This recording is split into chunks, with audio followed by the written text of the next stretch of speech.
శ్రోతలకు నా హృదయపూర్వక నమస్కారములు. మన శ్రోతలలో ఒక సోదరి ప్రశ్నను పంపటం జరిగింది. ఆ ప్రశ్న, నేను ఈ దేహము, ఇంద్రియములు, మనోబుద్ధులు మాత్రమే కాదు, నేను శక్తిని అనే ఒక శాశ్వత నిజాన్ని అనుభవపూర్వకంగా తెలుసుకోవటమే ఆత్మజ్ఞానము అని చెప్పుకున్నాము. ఇక్కడ నాకు ఒక విషయం అర్థం కాలేదు. మన అనుభవాలన్నీ శక్తిలోనే నిక్షిప్తం అవుతున్నప్పుడు ఈ ఆత్మానుభవం కూడా శక్తిలోనే జరుగుతుందా? ఉన్నదంతా శక్తి ఒకటే కదా, మరి ఈ అనుభవం ఎవరికి కలుగుతోంది? శక్తికేనా?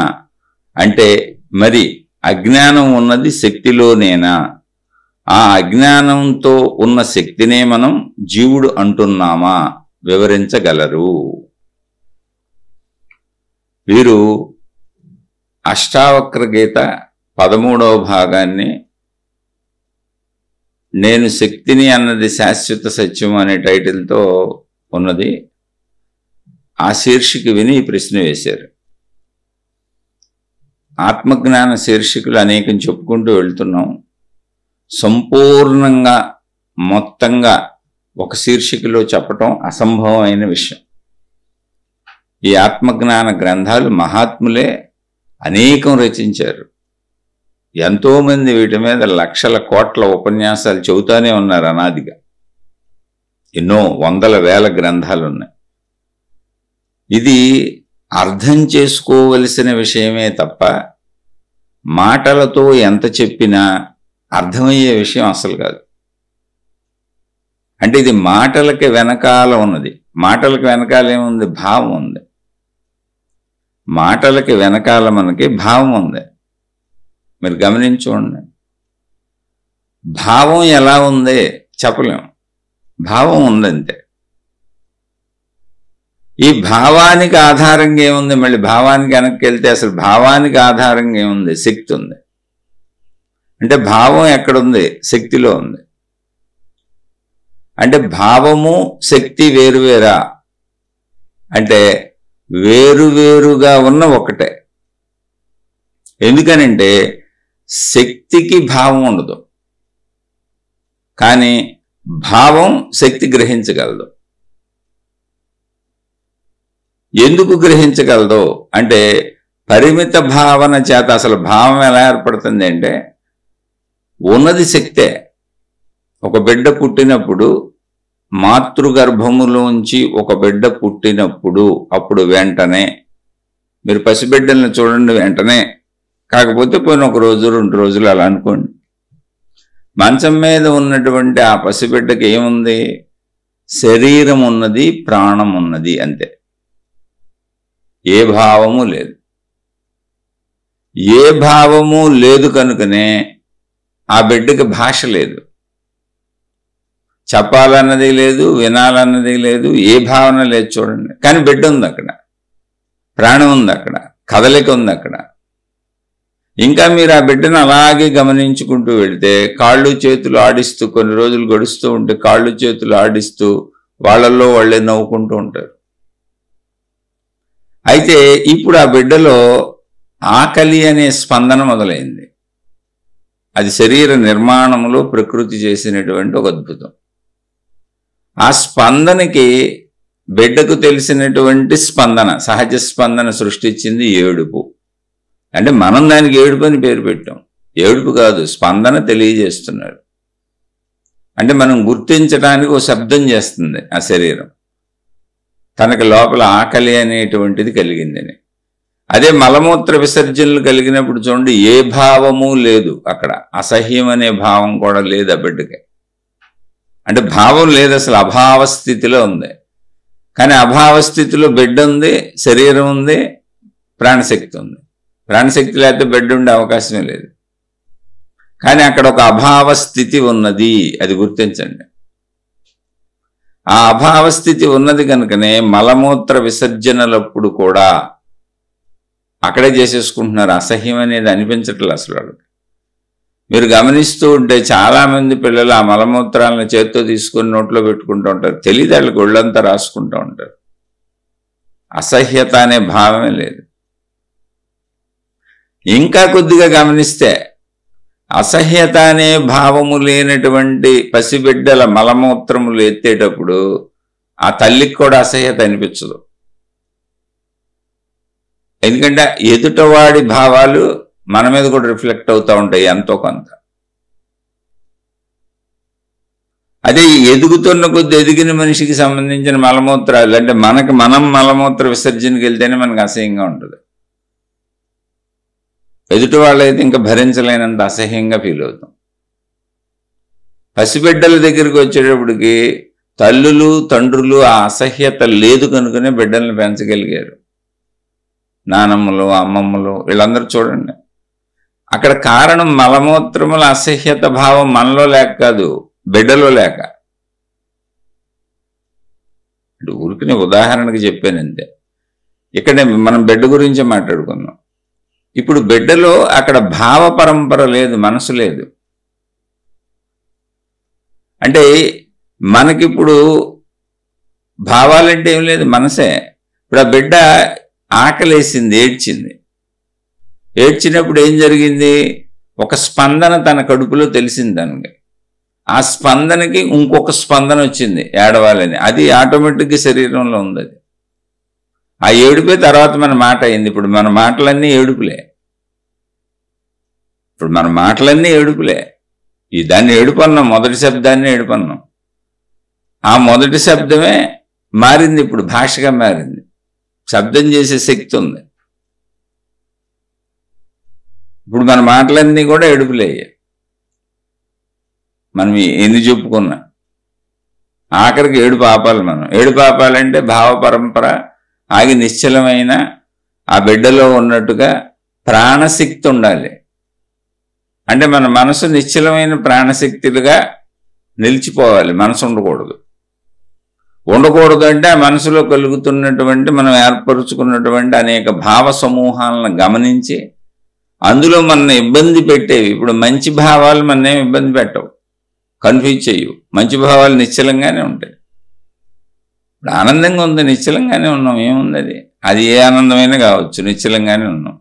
దేని ద్వారా వచ్చిన ఆనందమైనా కావచ్చు, నిశ్చలంగానే ఉన్నాం. మన ఇబ్బంది పెట్టే ఎప్పుడు లోపల కదిపి కుదిపేసే ఎప్పుడు బాధాకరమైన దుఃఖ భావాలు. ఇవన్నీ చెడు నుంచి పుడతాయి, లేదా సరిగ్గా అర్థం చేసుకొని అజ్ఞానం నుంచి పుడతాయి. అంటే మనసులో ఒక భాగమే మన బాధ పెడుతుంది, చెడు అజ్ఞానం అనే భాగమే. మంచి జ్ఞానం అనే భాగం మళ్ళీ మన బాధ పెట్టదు. అది నిశ్చలత్వమే, కదిలిన నిశ్చలత్వమే, కదలిపోయిన నిశ్చలత్వమే. ఎందుకంటే అక్కడ మనకి ఏ దుఃఖం లేదు, ఉంటే గింటే సంతోషమే ఉంది. వద్దనుకుంటుంది మనం దుఃఖాన్ని, వద్దనుకుంటుంది మనం బాధని, భరించలేననుకుంటుంది మనం కష్టాన్ని, బాధని. అది చెడు. ఆ చెడు అజ్ఞానము. క్రియాత్మకంగా చేసిన చెడ్డ ఫలితాలు అయితే చెడు, లేదా అర్థం చేసుకోవడంలో ఉన్న లోపం అయితే అజ్ఞానం. మొత్తంగా అజ్ఞానం. దాన్ని సరి చేసుకోవటం, దాన్ని తెలుసుకోవటం. ఇక్కడ బిడ్డ దగ్గర నుంచి మొదలైతే కానీ విషయం అర్థం కాదు. ఇప్పుడు బిడ్డ దగ్గర ఏడుపు అనే స్పందనకి కారణం ఏంటంటే ఆకలి అనే స్పందన. లోపల ఆకలి అనేటువంటిది ఒకటి తెలిసింది, అది మొదటి భావం. ఓ భావం తెలిసింది, లోపల తెలిసింది, అది సృష్టి చేసింది. దానికి ఏడుపు అనే ఒక స్పందన భావం ఆటోమేటిక్గా వస్తుంది. అంటే నేను ప్రయత్నిస్తాగా, ప్రయత్నం ఉంది బిడ్డలో కూడా, అదే ఏడుపు.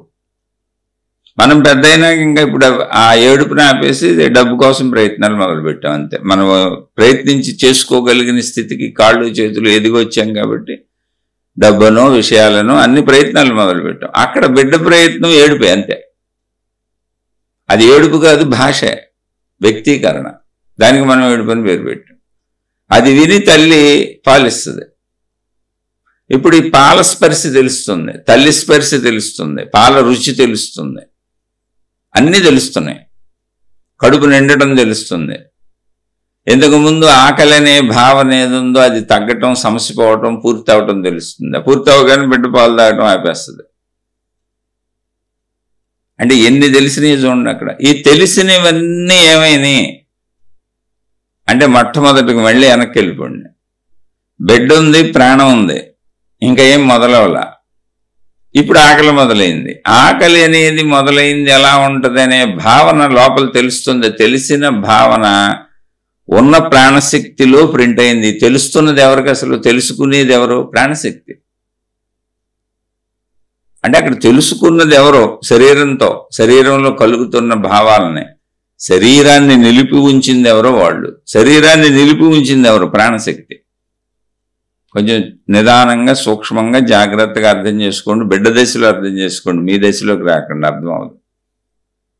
మళ్ళీ బిడ్డ దశ నుంచి వెనక్కొద్దాం. నేను బిడ్డ అన్నప్పుడు అక్కడికి వెళ్ళిపోవాలి మనసు.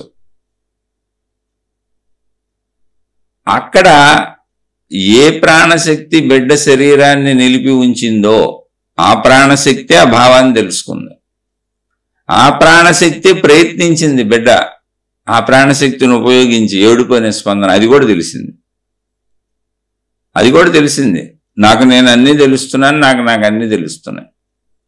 ఏడిస్తే అమ్మ ఎత్తుకోవటం తెలిసింది, పాలు ఇవ్వటం తెలిసింది, ఆ స్పర్శలు రుచులు అన్నీ తెలిసినాయి. ఇవన్నీ తెలిసింది ఎవరికి? అసలు తెలుస్తున్నది ఎవరికి? ప్రాణశక్తికి. తెలుసుకుంటున్న మీడియా ఏంటి? శరీరం. ప్రాణశక్తి ఎక్కడ ఉంది? శరీరం అంతా ఉంది. శరీరం ఎక్కడుంది? ప్రాణశక్తి అంతా ఉంది. శరీరము ప్రాణశక్తి వేరువేరుగా ఉన్నాయా? కాదు. బతికున్నంతకాలం రెండు ఒకటే. ముందు ఈ విషయం తెలుసుకోండి. మీరేదో వేరుగా ఉందని అనుకోబాకండి. రెండు మొత్తం, శరీరం మొత్తం ప్రాణశక్తి వ్యాపించి ఉంది, ప్రాణశక్తి మొత్తం శరీరం వ్యాపించి ఉంది. అంతే. ఇది బిడ్డ నుంచి జరుగుతుంది. అప్పుడు ఏమైంది? ఈ శరీరము ప్రాణశక్తి కలిసి ఉండటం వలన ఈ తెలియటము, తెలుసుకోవటం అనేటువంటి ప్రాసెస్ శరీరం ద్వారా ప్రాణశక్తిలో ముద్రింపబడుతుంది. అంటే మనసుగా తయారవుతున్నది ఆ భావములు. మరి ఇప్పుడు భావములు ఎక్కడున్నాయి? మనసు ఎక్కడుంది? అది కూడా ప్రాణశక్తి అంతా ఉంది, శరీరం అంతా ఉంది. మూడు వేరువేరు కాదు, కానీ మూడు వేరువేరు స్థితులు. మనకు శరీరం ప్రత్యక్షంగా తెలుస్తుంది, మనసు భావరూపంలో తెలుస్తుంది, ప్రాణశక్తి బ్రతికున్నాము కనుక ఆధారంగా తెలుస్తుంది, ప్రాణశక్తి విడిగా తెలియదు. బ్రతికుండటమే ప్రాణశక్తి ఉండటం, విడిగా ప్రాణశక్తి తెలియదు. ఉన్నానన్న ఎరుకే ప్రాణశక్తి. ఇక్కడ గమనించవలసిన మూడు అంశములు. ఇక్కడి నుంచి ఇప్పుడు ఇలా ఇక మనం పోగేసుకున్న మనసు ఎప్పుడు ఆ పసిబిడ్డ మొదటి ఏడుపుతో మొదలైనటువంటి, అంటే మొట్టమొదట లోపల కలిగిన ఆకలి స్పందనతో తెలుసుకోవటం మొదలైంది. తన లోపల తనకే జరిగే తెలుసుకోవటం మొదలై అదంతా కూడా ఇంత ప్రాసెస్గా మన జీవితం సాగుతుంది. ఇప్పుడు మనలో లక్షల కోటాను కోట్ల విషయాలు ఉన్నాయి తెలుసుకున్నాయి. అదే మనసు. అందులో ఇవి కావాలని ఉంది, ఇవి వద్దని ఉంది, కొన్ని ఇష్టమని ఉంది, కొన్ని అయిష్టమని ఉంది, కొన్ని బాధ అని ఉంది, కొన్ని దుఃఖమని ఉంది. అది అందరికీ ఉంటుంది, మీకు ఉంటుంది, నాకు ఉంది, ఎవరికైనా ఉంటుంది. ఈ ద్వంద్వాలు. ఎందుకంటే ప్రపంచం అంతా అలా విడివిడిగా కనపడుతుంది. శరీరాలన్నీ విడివిడిగా కనపడుతున్నాయి, వస్తువులన్నీ విడివిడిగా కనపడుతున్నాయి, వాటి ద్వారా కలిగే అనుభవాలు, అనుభూతులన్నీ విడివిడిగా ఉన్నాయి. అందులో కొన్ని అనుభూతులు కొందరికి నచ్చుతున్నాయి, కొందరికి నచ్చట్లేదు. అది ఎవరిష్టం అది. ఇక్కడికి ఈ విషయాన్ని జాగ్రత్తగా క్లియర్గా అర్థం చేసుకోండి. ఇప్పుడు మన సోదరు అడిగిన ప్రశ్న ఏంటంటే, నేను ఈ దేహము, ఇంద్రియములు, మనోబుద్ధులు మాత్రమే కాదు, నేను శక్తిని అనే ఒక శాశ్వత నిజాన్ని అనుభవపూర్వకముగా తెలుసుకోవటమే ఆత్మజ్ఞానము అని చెప్పుకున్నాము. అంటే ఆ శీర్షికలో అష్టావక్ర గీతలోని 13వ శీర్షిక విని వీరు ఈ విషయం మాట్లాడుతున్నారు. ఇప్పుడు మనం చెప్పుకున్న దాంట్లో ఫస్ట్ ఏముంది? బెడ్ ఉంది. ఆ బెడ్కి శరీరం ఉంది, శరీరం తెలుస్తుంది.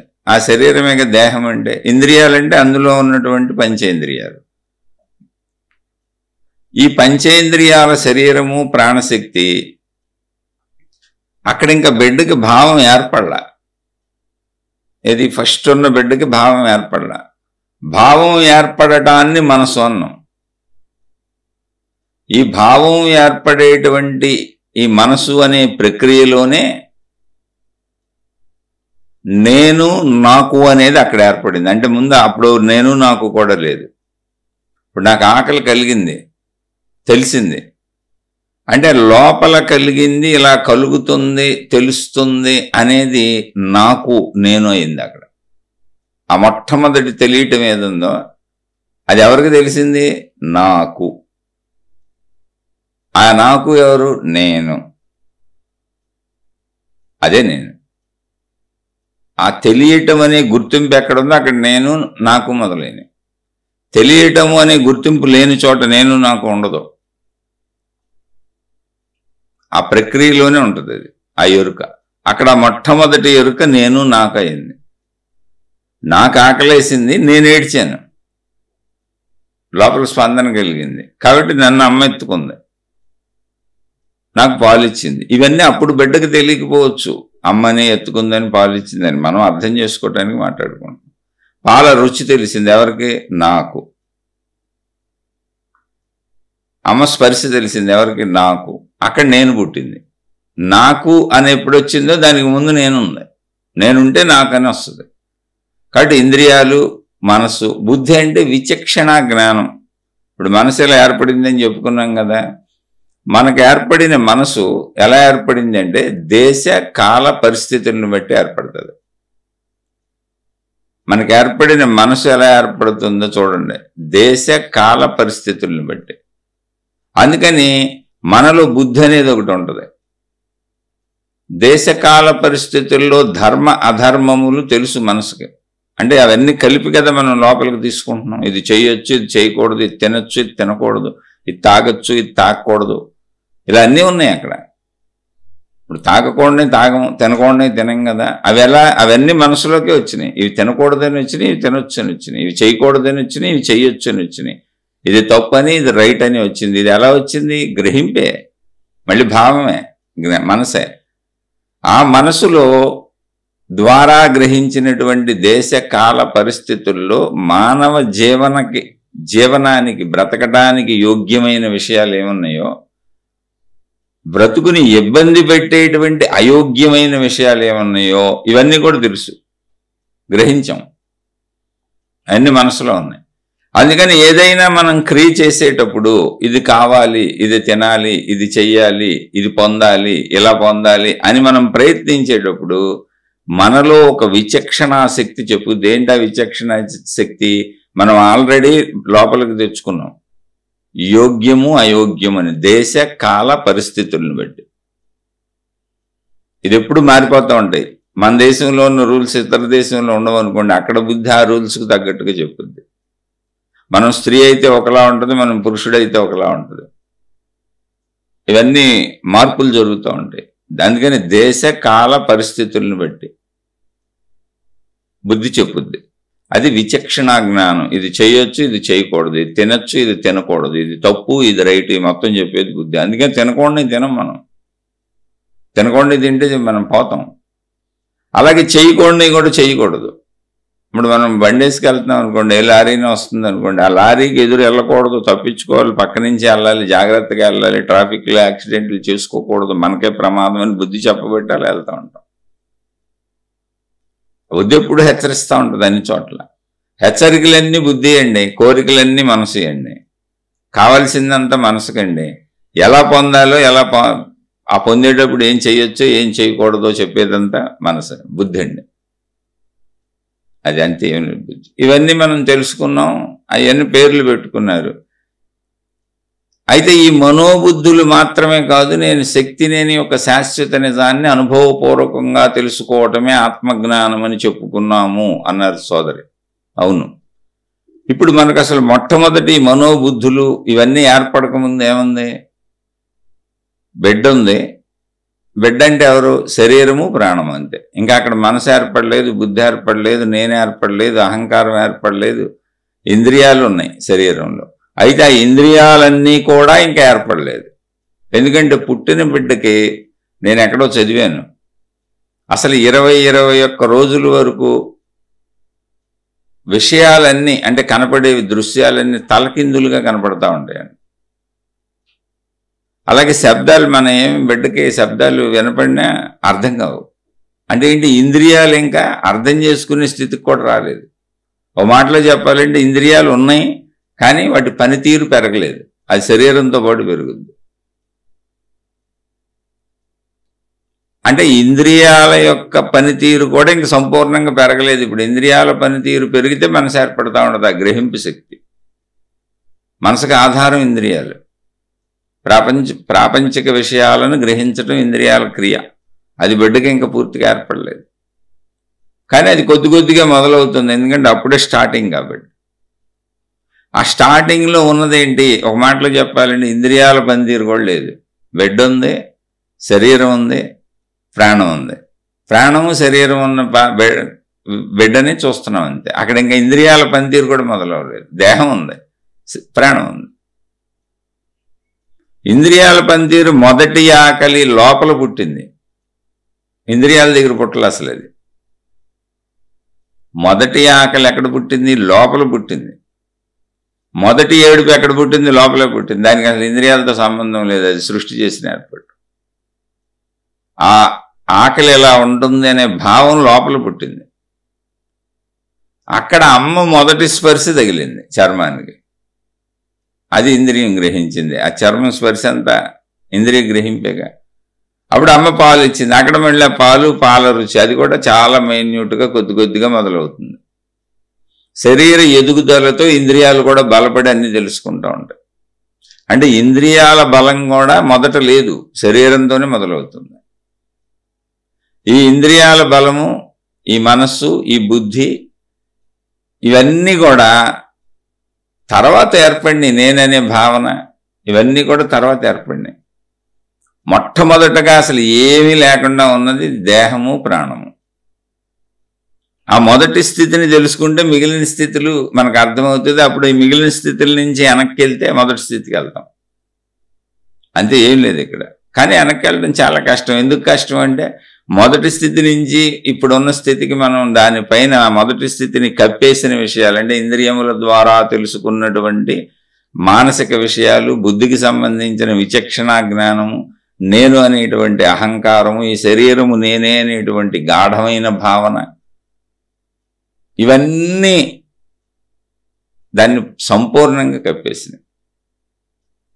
అయితే బిడ్డ పుట్టినప్పుడు మనసు లేదు, ఓకే, శరీరం లేదు, ఓకే. అసలు ఊరికి అది కూడా చూద్దాం, అంటే శక్తి ఏంటో కూడా చూద్దాం. ఇప్పుడు మనసు పుట్టినప్పుడు, బిడ్డ పుట్టినప్పుడు మనసు లేదు, ఇంద్రియాలు స్టార్టింగ్ నుంచి పనిచేయట్లేదు, ఇంకా బుద్ధి ఏర్పడలేదు, నేను ఏర్పడలేదు, దేహం ఉంది. అసలు ఈ దేహం ఎలా ఏర్పడింది? ఇంకొంచెం వెనక్కి వెళ్దాం. అసలు దేహం ఉంది, ఓకే, అంటే మనసు లేదు అని చెప్పడానికి దేహము ప్రాణము ఉందని చెప్పాను. అసలు ఈ దేహం ఎలా ఏర్పడింది? తల్లిదండ్రులు కలవటం వలన తల్లిదండ్రులలో ఉన్నటువంటి శక్తి వీర్యముగా మారింది. ఇది సృష్టి చేసిన ఏర్పాటు. అందులో ఒక వీర్య కణము మాతృగర్భంలోకి వచ్చింది. అంటే తల్లిదండ్రుల్లో శక్తి రూపంగా ఉన్నాం, మళ్ళీ అక్కడ శక్తి రూపంగా ఉన్నాం, అది వీర్యంగా మారేలా సృష్టి చేసిన ఏర్పాట్లోంచి వచ్చాం. తల్లిదండ్రుల్లోకి ఈ శక్తి ఎలా వచ్చింది? ఆహార పదార్థాల నుంచి వచ్చింది. ఆహారం ఏంటంటే శక్తి సమకూరుతుంది మనలో. మనం తీసుకున్న ఆహారం రక్తంగా, ఆ రక్తంలో కొంత భాగం మాంసంగా, ఆ రక్తంలోనే కొంత భాగం ఎముకలు మజ్జగా, ఆ రక్తంలోనే కొంత భాగం వీర్య కణాలుగా. అంటే డెవలప్మెంట్, అంటే మాంసము, ఎముకలు, మజ్జ. ఎముకలు మజ్జ అంటే ఎముకల్లో ఉండే మూలుగు, తర్వాత వీర్యం. అంటే రక్తం ఇన్ని పరివర్తనాలు చెందుతుంది లోపల. అక్కడి నుంచి మళ్ళీ మనుషులు పుట్టేలా సృష్టి చేసిన ఏర్పాటు అది. ఈ మొత్తానికి కారణం మళ్ళీ ఆహార పదార్థాలు. ఆహార పదార్థాలు ఎక్కడి నుంచి వచ్చినాయి? పంచభూతాల నుంచి వచ్చినాయి. పంచభూతాలు ఎక్కడి నుంచి వచ్చినాయి అంటే సేమ్ మనలో ఏ ప్రాసెస్ జరుగుతుందో కనుక్కొని మహాత్ములు దాన్ని బట్టే పంచభూతాలన్నీ కూడా అనంత ఆత్మశక్తి యొక్క లక్షణములు, అంటే ఆ ఒకే శక్తిలో ఉన్న 5 లక్షణములు ఇవి అని 5 మెట్లుగా ఆకాశము, వాయువు, తేజస్సు, నీరు, భూమి ఘనత్వాన్ని పొందేటువంటి లక్షణం అది కలిగి ఉంది. అనంతాత్మశక్తి యొక్క లక్షణములే. అందుకే మనం చూడండి, తండ్రి శరీరంలోంచి తల్లి శరీరంలోకి, అంటే తల్లి తండ్రుల వీర్య కణములు అవేంటి శక్తి కణములుగా మారింది. అంటే శక్తి పదార్థమైంది. శక్తికి పదార్థమయ్యే గుణం ఉంది. అది మనిషిలోంచే బయట కూడా కనిపెట్టారు ఉన్న సృష్టిని చూసి. శక్తికి పదార్థమయ్యే గుణం ఉంది. ఆ గుణాన్ని సృష్టి ఇక్కడ ఉపయోగిస్తుంది అంతే. అదే దాని అందరూ జరుగుతుంది. దాన్ని సృష్టి అంటున్నాం మనం. అది మాతృగర్భంలోకి వెళ్ళి మళ్ళీ మాతృశక్తిని తీసుకుంటుంది. చాలా జాగ్రత్తగా గమనించండి. ఇక్కడ మాతృశక్తిని అంటే ఏంటి, అమ్మ తిన్న ఆహారాన్ని తీసుకుంటుంది. ఏంటి, ఆ కణం తీసుకొని ఆ కణం అనేక కణాలను ఉత్పత్తి చేసుకుంటూ, అంటే మళ్ళీ శక్తి కణాలుగా మారుతుంది అక్కడ. అంటే శక్తి పదార్థం అవుతుంది. శక్తికి పదార్థం అయ్యే లక్షణం ఉంది. ఆ పదార్థం అయ్యే లక్షణ ప్రాసెస్ని చెప్పారు. ఆ ప్రాసెస్లో ముందు శక్తి చలించింది, వాయువు అన్నారు. అది ఉష్ణోగ్రతను తేజస్సును సంతరించుకుంది, తేజస్సు అని పిలిచారు. అంటే దృశ్యానికి అనువుగా మారుతుంది. అది దానిలో అన్ని పెరుగుతున్నాయి శక్తి యొక్క లక్షణములు. అంటే రూపం అది ఒక పదార్థంగా మారటానికి ముందు ఇన్ని దశలు మారుతూ వస్తుంది. ముందు కదలిక ఏర్పడింది, తర్వాత తేజస్సు ఏర్పడింది, తర్వాత ఘనత్వాన్ని పొందటానికి వీలుగా ద్రవత్వాన్ని పొందుతుంది. ఈ పొందుతుంది ఏంటి, ఒకటే శక్తి. అదే అనంతాత్మశక్తి వాయువై, తేజస్సై, ద్రవమై, భూమై, పదార్థమైపోయింది. అలాగే తండ్రిలో ఉన్నటువంటి శక్తి తల్లిలో ఉన్నటువంటి శక్తితో కలిసి మాతృగర్భంలోకి ఒక వీర్య కణముగా వెళ్ళి మాతృశక్తిని తీసుకుంటుంది. మళ్ళీ ఈ కణం అంటే తండ్రిలో శక్తి ఏమో వీర్య కణము అనే పదార్థంగా మారింది. కణము అనే పదార్థం, అది జీవం ఉన్న పదార్థం, ఒక్కటే కణం. అది అసలు మనం కూడా చూడలేం దాన్ని. ఎన్నో కోటాను కోట్ల రేట్లు ఒక ధూళి కణం కంటే చిన్నగా ఉంటుంది. ఆ కణము మళ్ళీ తల్లి గర్భంలో ఉన్నటువంటి ఆ కణము తల్లి తిన్న ఆహారము శక్తిగా రూపొందిన దాన్ని శక్తిని గ్రహిస్తుంది. శక్తిని తీసుకొని కణాలను ఉత్పత్తి చేసుకుంటుంది. అంటే శక్తిని మళ్ళీ అక్కడ పదార్థాలుగా మార్చుకుంటుంది. మార్చుకొని ఒక కణము 2, 2, 4, 4, 8, 16 అలా లక్షల కోట్ల కణాలయ్యి ఈ కణాలన్నీ ఒక డిజైన్ ప్రకారం అమరుతున్నాయి లోపల. ఆ డిజైన్లో ఈ కణాలన్నీ ఎలా అమరుతున్నాయో ఆ అమరిక ప్రకారం మన శరీర అవయవాలు తయారవుతున్నాయి. మన శరీర అవయవాలన్నీ ప్రతి అవయవంలోనూ కోటాను కోట్ల కణాలు విడివిడిగా ఉన్నాయి. మనకి కనపడవు. మనం ఒక అవయవం అనుకుంటాం, మొత్తంగా శరీరం అనుకుంటాం. కాదు, ఒక్కొక్క కణాన్ని పూడ్చుకుంటూ శరీర అవయవాలు తయారైంది. దీనికి మొత్తానికి 9 నెలలు పట్టింది మాతృగర్భంలో. మొత్తం అంటే తల్లి తీసుకున్న ఆహారము నుంచి తల్లి గ్రహించినటువంటి శక్తి, ఆ శక్తి మళ్ళీ పదార్థంగా కణజాలాలుగా జీవులుగా మారుతుంది. అంటే శక్తికి ఇలా పరిణామం చెందేటువంటి లక్షణం ఉంది. అవి దాని లక్షణాలు. అవి తనకు భిన్నంగా లేవు, శక్తికి భిన్నంగా లేవు. 5 లక్షణాలు శక్తిలోనే ఉన్నాయి, శక్తికి భిన్నమైనవి కాదు. అది ఇప్పుడు పంచదార తెల్లగా ఉంది, పంచదార తీయగా ఉంది, పంచదార పలుకులుగా ఉంది. ఇవన్నీ ఒకటే, పంచదార లక్షణాలే, అన్ని వేరువేరు కాదు.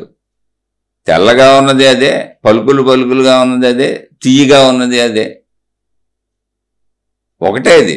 అలాగే శక్తి ఒకటే, వాయువులా ఉన్నది, తేజస్సులా ఉన్నది, ద్రవములా ఉన్నది, భూమిలా ఉన్నది. అంటే పదార్థతత్వాన్ని పొందగలుగుతుంది. మళ్ళీ అది యథార్థమైన శక్తిగాను ఉండగలుగుతుంది. అదే మనము, మన ప్రాణశక్తి.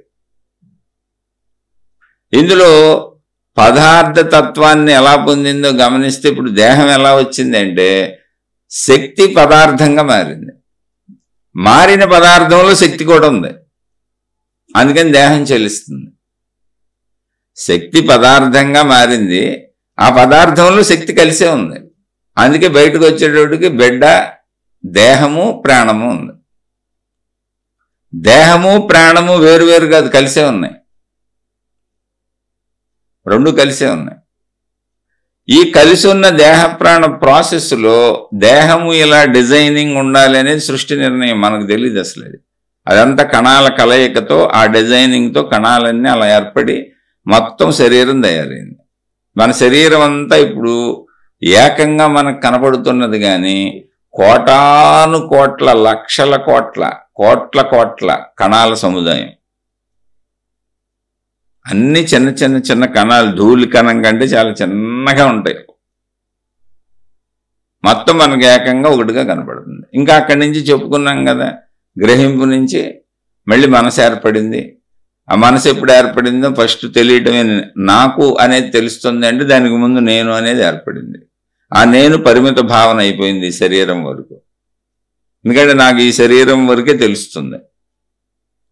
అలా ఈ నేను పరిమితం అయిపోయింది. ఆ పరిమిత నేనుకి నాకు కావలసినవి నేను పొందే ఇంద్రియముల ద్వారా ఇక పెరుగుతూ పెరుగుతూ మనసు, ఆ మనసుకి తగ్గట్టుగా బుద్ధి ఏర్పడుతుంది. దేశకాల పరిస్థితులను బట్టి బుద్ధి ఉంటుంది. విచక్షణా జ్ఞానం అది. ఇవన్నీ ఇది. ఇప్పుడు ఇలా వెనక్కి వెళ్ళిపోతే ఎక్కడికి వెళ్ళినా మనం శక్తిలోకి వెళ్తున్నాం. మనం ఇలా వెనక్కి వెళ్ళినా కూడా శక్తిలోకి వెళ్తున్నాం. కాదు తల్లిదండ్రుల్లో ఉన్న శక్తి అది.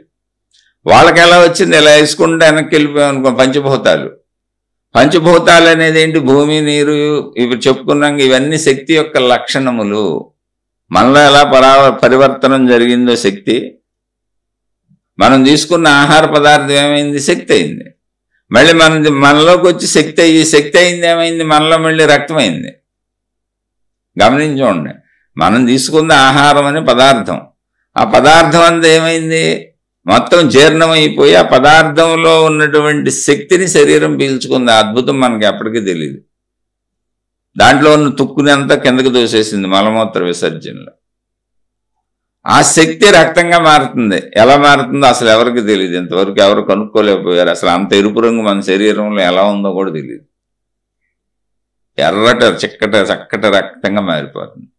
ఆ రక్తం శరీరం అంతా ప్రవహించడం చేత ఆ శక్తి సంచలనం, శరీరం మొత్తానికి శక్తి దొరకటం చేత శరీరం పనిచేస్తుంది. మళ్ళీ ఈ శక్తి ఏమవుతుంది? రక్తంగా మారిన శక్తి ఏమైంది? ద్రవత్వాన్ని పొందింది. అది అంటే మనం పదార్థం ఏంటి? ఘన పదార్థం తిన్నాం, అది ద్రవరూపం ధరించింది. ఏది? రక్తంగా. ద్రవరూపం ధరించిన శక్తి ఏమవుతుంది? మళ్ళీ మనలో మాంసంగా అంటే కణజాలంగా తయారై మళ్ళీ పదార్థ రూపం ధరించి మాంసం అవుతుంది. మళ్ళీ అందులో కొంత ఘనత్వాన్ని పొంది ఎముకలు అవుతుంది. ఆ ఎముకలు భూతత్వంతో పోల్చుకోవచ్చు, మాంసాన్ని భూతత్వంతో పోల్చుకోవచ్చు. మళ్ళీ అందులో కొంత ఎముక బలం, మజ్జ, అది కూడా భూతత్వాన్ని పోల్చుకోవచ్చు, మజ్జగా అవుతుంది. మళ్ళీ అక్కడి నుంచి కొంత వీర్యముగా మారుతుంది. అంటే ఇంకొక జీవిని సృష్టించగలిగిన కణజాలంగా మారుతుంది. అంటే విత్తనములు అని చెప్పచ్చు, మొక్కొక విత్తనముల. ఇది ప్రాసెస్. ఎలా గమనించినా మొత్తం శక్తే కనపడుతుంది. చూడండి, ఇక్కడ ఆహార పదార్థాల్లోంచి అంటే పదార్థం నుంచి శక్తిని గ్రహించి మళ్ళీ పదార్థం అవుతుంది. శక్తి పదార్థం అవుతుంది, పదార్థం శక్తి అవుతుంది, జరుగుతుంది అంతే. ఇక్కడ ఏం లేదు. ఇప్పుడు మనం ఆహార పదార్థాలు తిన్నప్పుడు ఏమనుకుంటున్నాం? మామూలుగా చూడండి, మనం శక్తి కోసమే కదా తింటున్నాం. మనం తినేదంతా శక్తి కోసమేగా. ఒకసారి గమనించండి. మనం ఏదైనా తినండి, ఎక్కడ ఏది తిన్నా ప్రపంచంలో మనకి శక్తి కోసం తింటున్నాం. మనం బతకాలి అంటే శక్తి కావాలి. శక్తి ఆహార పదార్థాల నుంచి వస్తుంది. పదార్థాలు ఘనరూపం. ఘనరూపం అంటే భూరూపం అనుకోండి, ద్రవరూపం అనుకోండి, అవునా? ఇందులో తిన్నది ఏమవుతుంది? శక్తి. మళ్ళీ ఆ ఘనత్వంలోంచి శక్తిని మాత్రమే తీసుకొని ఘనత్వాన్ని కిందకు వదిలేస్తుంది మలమూత్రాలుగా. నీళ్లు తాగిన శక్తిని తీసుకుంటుంది, నీళ్లు వదిలేస్తుంది. ఆ శక్తిని తీసుకునే గ్రహింపు ఏంటో మనకు తెలియట్లేదు అసలు. కానీ అది శక్తిగా కన్వర్ట్ అవుతుంది మనకు. అందుకని మనకు తెలుస్తుంది, నీరసంగా ఉన్న మనం తిన్నాక శక్తి వచ్చినట్టుగా బలంగా తయారవుతాం. ఆ విషయం కూడా తెలుస్తుంది మనకి. శక్తి తగ్గడం, శక్తి పెరగటం తిన్నాక తెలుస్తుంది. అంటే పదార్థం శక్తిగా మారుతుంది. ఇప్పుడు మనలో శక్తిగా మారింది ఏమైంది? మళ్ళీ పదార్థం అవుతుంది, కణజాలం అవుతుంది. మళ్ళీ అదంతా మాంసం అవుతుంది, ఎముకలు అవుతుంది, వీర్యం అవుతుంది, ఇంకో మనిషిని సృష్టించగలుగుతుంది. అంటే ఇక్కడ ఆట జరుగుతుంది ఏంటో గమనించారు మీరు ఎప్పుడు? మనలో ఏ ఆట జరుగుతుందో మొత్తం బయట సృష్టి కూడా అదే ఆట జరుగుతుంది. మనలో జరిగేది పదార్థం శక్తిగా మారి మళ్ళీ శక్తి పదార్థంగా మారుతుంది. సేమ్ బయట కూడా శక్తి పదార్థంగా మారుతుంది, పదార్థం శక్తిగా మారుతుంది. అంతే, ఇంకేం లేదు. అది శక్తి లక్షణం. ఎందుకు మారుతుందని అడగద్దు. శక్తి చలన లక్షణం అది. అదే పంచభూతములు అని చెప్పారు. పంచభూతములు విడివిడిగా లేవు. శక్తి యొక్క చలన లక్షణం పదార్థంగా మారుతూ మళ్ళీ శక్తిగా మారుతూ, శక్తి పదార్థం అవుతూ పదార్థం శక్తి అవుతూ ఇలా చలన క్రియ జరుగుతుందంటే. ఎందుకని? అది చైతన్యము కనుక, దానిలో చలనము ఉన్నది కనుక. ఆ చలనత్వము దానిలో దానికే జరుగుతుంది, బయట అక్కడ జరగట్లా. బయట ప్లేస్ లేదు, ఉన్నదంతా ఆ శక్తే. ఉన్నదంతా ఆసక్తే, ఆ శక్తిలోనే పదార్థంగా అవుతుంది. చాలా మైన్యూట్ విషయం, దానిలో దానికే జరుగుతుంది. అది మనకు గ్రహింపు లేదు. మనం శరీర భావంలో కనపడుతున్న సృష్టి అంతా భిన్న భిన్నంగా వేరుగా భావించుకుంటున్నాం. ఇప్పుడు మనం పదార్థాలు తిన్నప్పుడు మీరు గ్రహిస్తే శక్తి కోసం తింటున్నాం కదా మనం పదార్థాలు. ఇప్పుడు మనం ఒక జామ పండు తిన్నాం, ఇప్పుడు జామ పండు బతికి ఉన్నది. యాపిల్ తిన్నాం, యాపిల్ బతికి ఉన్నది అనుకోండి. ఊరుకునే ఘన పదార్థంగా ఇది ఉందిగా. యాపిల్ ఉన్నది, పని బతికి ఉన్నది కాదు, ఉన్నది బ్రతికి ఉన్నదని అనుకోవాలి, ఉన్నది కాబట్టి. ఇప్పుడు దాన్ని తినేసాం, చచ్చిపోయిందిగా. యాపిల్ చచ్చిపోయింది, జామ పండు చచ్చిపోయింది. మనం తిన్న ఆహార పదార్థాలన్నీ రోజు చచ్చిపోతానే ఉన్నాయి. ఇవన్నీ మళ్ళీ రోజు బయటపడతానే ఉన్నాయి, చెట్లకి చేమలకి. చూడండి, అన్నీ పుడతానే ఉన్నాయి. మనం తిని వాటిని చంపేస్తున్నాం, అవి చచ్చిపోతానే ఉన్నాయి. తిన్నది మనకేమైంది? చచ్చిపోయింది. అది ఒకసారి చూడండి. ఇప్పుడు మనం తిన్న ఆహార పదార్థాలన్నీ చచ్చిపోయినట్ట ఎప్పుడైనా భావించుకున్నాం మనం, కానీ గమనిస్తే చచ్చిపోయినట్టు. మనిషి చచ్చిపోయాడంటలా మనం, అలాగే గమనిస్తే ఇవి కూడా చచ్చిపోయినట్టే. కానీ అవి చనిపోలా. ఏమైనా పదార్థం శక్తి అయింది, మనలోకి శక్తి అయింది. మరి దానిలో పదార్థం ఏమైందండి? ఉంది, పదార్థం ఉంది. మలమూత్రాల కింద విసర్జించేసాం, అదేమైంది? మట్టిలో కలిసిపోయింది. ద్రవం ద్రవంలో కలిసిపోతుంది, మట్టి మట్టిలో కలిసిపోతుంది. మనలో శక్తిగా మారింది. మనలో శక్తిగా మారింది ఏమైంది? మళ్ళీ మనల్ని పెంచుతూ పదార్థంగా మారింది, మాంసంగా మారింది, ఎముకలుగా మారింది, మజ్జగా మారింది. మళ్ళీ అక్కడి నుంచి మన పిల్లలు మన సృష్టి ముందుకు కొనసాగిస్తూ మళ్ళీ మనిషిగా మారుతుంది. అదే శక్తి. అంటే శక్తి పదార్థం అవుతుంది, పదార్థం శక్తి అవుతుంది. మనిషి అయితే మరణించాడు అంటున్నాం. మనం మరణించే లోపల ఎన్నిటిని చంపేస్తున్నామో, ఎన్ని తింటున్నామో చూడండి. ఇది మరణం కాదు. పదార్థం ఎలా శక్తిగా మారుతుందో అలాగే మనిషి మరణించినప్పుడు మనిషిలోని శక్తి శక్తిగా ఉంది. మనం ఒక పండు తిన్నాం, పండులోని శక్తి శరీరం గ్రహించింది. ఆహారం తిన్నాం, ఆహారంలోని శక్తి శరీరం గ్రహించింది. గ్రహించి శరీరం మళ్ళీ ఆ శక్తిని పదార్థంగా మలుచుకుంది. మన శరీరంలోకి వచ్చినటువంటి శక్తి పదార్థంగా అవుతుంది. ఏంటి ఆ పదార్థం? మన మాంసం, మన ఎముకలు. మన ఎముకలకు ఆధారమైన లోపల ఉన్న మజ్జ మూలుగు, మన పెరుగుదల, మన ఎదుగుదల, శరీరం ఎదిగే విధానం అంతా ఇదే. మనం బతికే వరకు మనం బయట నుంచి పదార్థాలను తెచ్చుకొని మన లోపల వేసుకొని ఆ పదార్థాల్లో ఉన్న దాన్ని మనం లోపల మిక్సీ కొట్టేసి, గ్రైండింగ్ కొట్టేసి, శక్తిని వేరు చేసేసి, శక్తిని అంతా లాగేసుకొని పదార్థ తత్వాన్ని కిందకు వదిలేస్తుంది మలమూత్రాలు. అది వెళ్ళి భూమిలో కలిసిపోతుంది. పదార్థం మళ్ళీ పదార్థంలో కలిసిపోతుంది. శక్తిగా మనం ఎదుగుతున్నాం. మనలో శక్తి ఎదుగుదల, అదే మన శరీర ఎదుగుదల. అయితే మళ్ళీ శక్తి మనలో శక్తిగానే ఎదుగుతుందా? కాదు, శక్తిగా ఎదగటం కాదు, పదార్థంగా మారి ఎదుగుతున్నాం మనం. కానీ పదార్థంలో శక్తి ఉంది.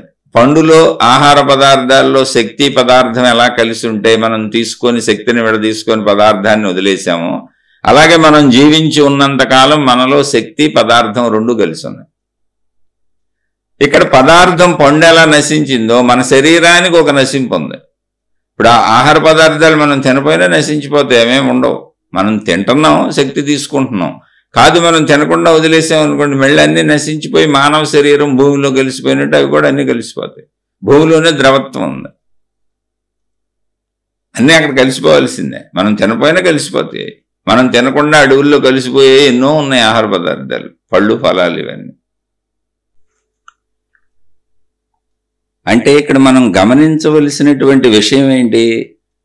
ప్రకృతిలో ఉన్నవన్నీ అలా ఉన్నాయి. అవి మనం వినియోగించుకున్నా వినియోగించుకోకపోయినా, అంటే మనం తిన్నా తినకపోయినా మళ్ళీ అవన్నీ ఏమవుతాయి? ఇప్పుడు చెట్ల నుంచి చెట్లు పూలు పూసినాయి, కాయలు కాసినాయి అనేది చెట్టు మనం తినాలని కాయలు కాయట్లా, చెట్టు జీవిస్తుంది అంతే, దట్స్ ఆల్. దానికి కాయలు అనేది దాని జీవితంలో ఒక భాగం, ఆకులు అనేది దాని జీవితంలో ఒక భాగం. అవి వస్తూ ఉంటాయి, రాలిపోతూ ఉంటాయి. ఇప్పుడు మనం ఆహార ధాన్యాలు మాత్రమే, అంటే మనకు అవసరమైనటువంటి పళ్ళో కాయలో ఏదో తీసుకొని తింటున్నాం, ధాన్యపు గింజలో. మిగిలిన ఆకులు ఇవన్నీ ఏమైపోతున్నాయి? అవన్నీ భూమిలో కలిసిపోతున్నాయి. అన్నింటికి సంబంధించిన ఆకులు తినంగా మనం ఏదో కొన్ని ఆకుకూరలు మాత్రం తింటాం. అలా ఒక్క మన వరకే చూసుకోబాకండి, మొత్తం విశ్వాన్ని చూడండి.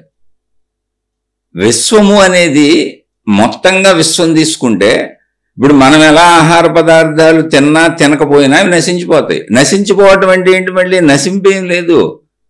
ఇప్పుడు అసలు ఆహార పదార్థాలు ఎక్కడి నుంచి వచ్చినాయి? పంచభూతాల నుంచి వచ్చినాయి. మొక్కలు ఎక్కడి నుంచి వచ్చినాయి? భూమిలోంచి పుట్టినాయి. మొక్కలు ఎవరు పాతేలా. భూమి యొక్క సహజ గుణం మొక్కల్ని ఉత్పత్తి చేసింది. ఆ మొక్కలకి మళ్ళీ విత్తనాలు రావడం అనేది దాంట్లోనే ఉంది, ప్రాసెస్లోనే ఉంది. అది ఒక అనంత ప్రక్రియ. ఎందుకని శక్తి ప్రక్రియ ఎక్కడ ఆగదు. మనకు విడిగా చూస్తున్నాం కాబట్టి మనకు అలా అనిపిస్తుంది. మనకు విడివిడిగా వేరువేరుగా చూసి అనిపిస్తుంది మనకు అలా. ఇప్పుడు అసలు మొక్కలు ఎవరు పెట్టలా. అడవులంతా మొక్కలున్నాయి, సృష్టి అంతా మొక్కలున్నాయి. ఆ ఉన్న మొక్కల్లో మనకు పనికొచ్చే తీసుకొని మనం తింటున్నాం. మొక్కలు ఆల్రెడీ ఉన్నాయి. అలాగే సృష్టి మొత్తం అనేకం ఉన్నాయి. ఎందుకు ఉన్నాయి అనేవి, ఏది దేనికి పనిచేస్తున్నాయి అనేవి తెలుసుకునేంత మేధాశక్తి మనకు లేదు. మన ఒక పరిమిత జ్ఞానం. మనం ఇలా మొక్కల నుంచి తిన్నా తినకపోయినా అవన్నీ రాలిపోయి భూమిలో కలిసిపోతాయి, మళ్ళీ పంచభూతాల్లో కలిసిపోతాయి, అంతేం లేదు. ఈ పంచభూతాలు ఏంటి? విడివిడిగా ఉన్నాయి. ఆ భూమి, నీరు, తేజస్సు, వాయువు, ఆకాశము. ఆకాశమే అనంత ఆత్మశక్తి, ఇంకేం లేదు. ఆకాశమే ఆత్మశక్తి, సర్వవ్యాపక ఆకాశం ఏదుందో అది అనంత ఆత్మశక్తి. అయితే ఇవన్నీ ఎక్కడున్నాయి? ఆ సర్వవ్యాపక ఆకాశం అనేటువంటి ఆత్మశక్తిలోనే ఉన్నాయి, దానికి భిన్నంగా లేవు. పదార్థము శక్తి వేరువేరుగా లేదు. శక్తి పదార్థం అవుతుంది, పదార్థం శక్తి అవుతుంది. ఇందాక కూడా చెప్పాను, మనం తిన్న ఆహారం మన లోపలికి వచ్చి శక్తి అవుతుంది. అందులో పదార్థతత్వం మలమూత్రాలుగా విసర్జించబడుతుంది, అది వెళ్ళి భూమిలో కలిసిపోతుంది. మనలో శక్తి మళ్ళీ పదార్థంగా మారుతుంది, మాంసంగా, ఎముకలుగా, మజ్జగా, వీర్యంగా. మళ్ళీ ఆ వీర్యం విత్తనాలుగా మనుషుల్ని పుట్టిస్తుంది. సేమ్ మొక్కల్లో ఇదే ప్రాసెస్ జరుగుతుంది. మొక్కలు భూమి నుంచి వస్తున్నాయి.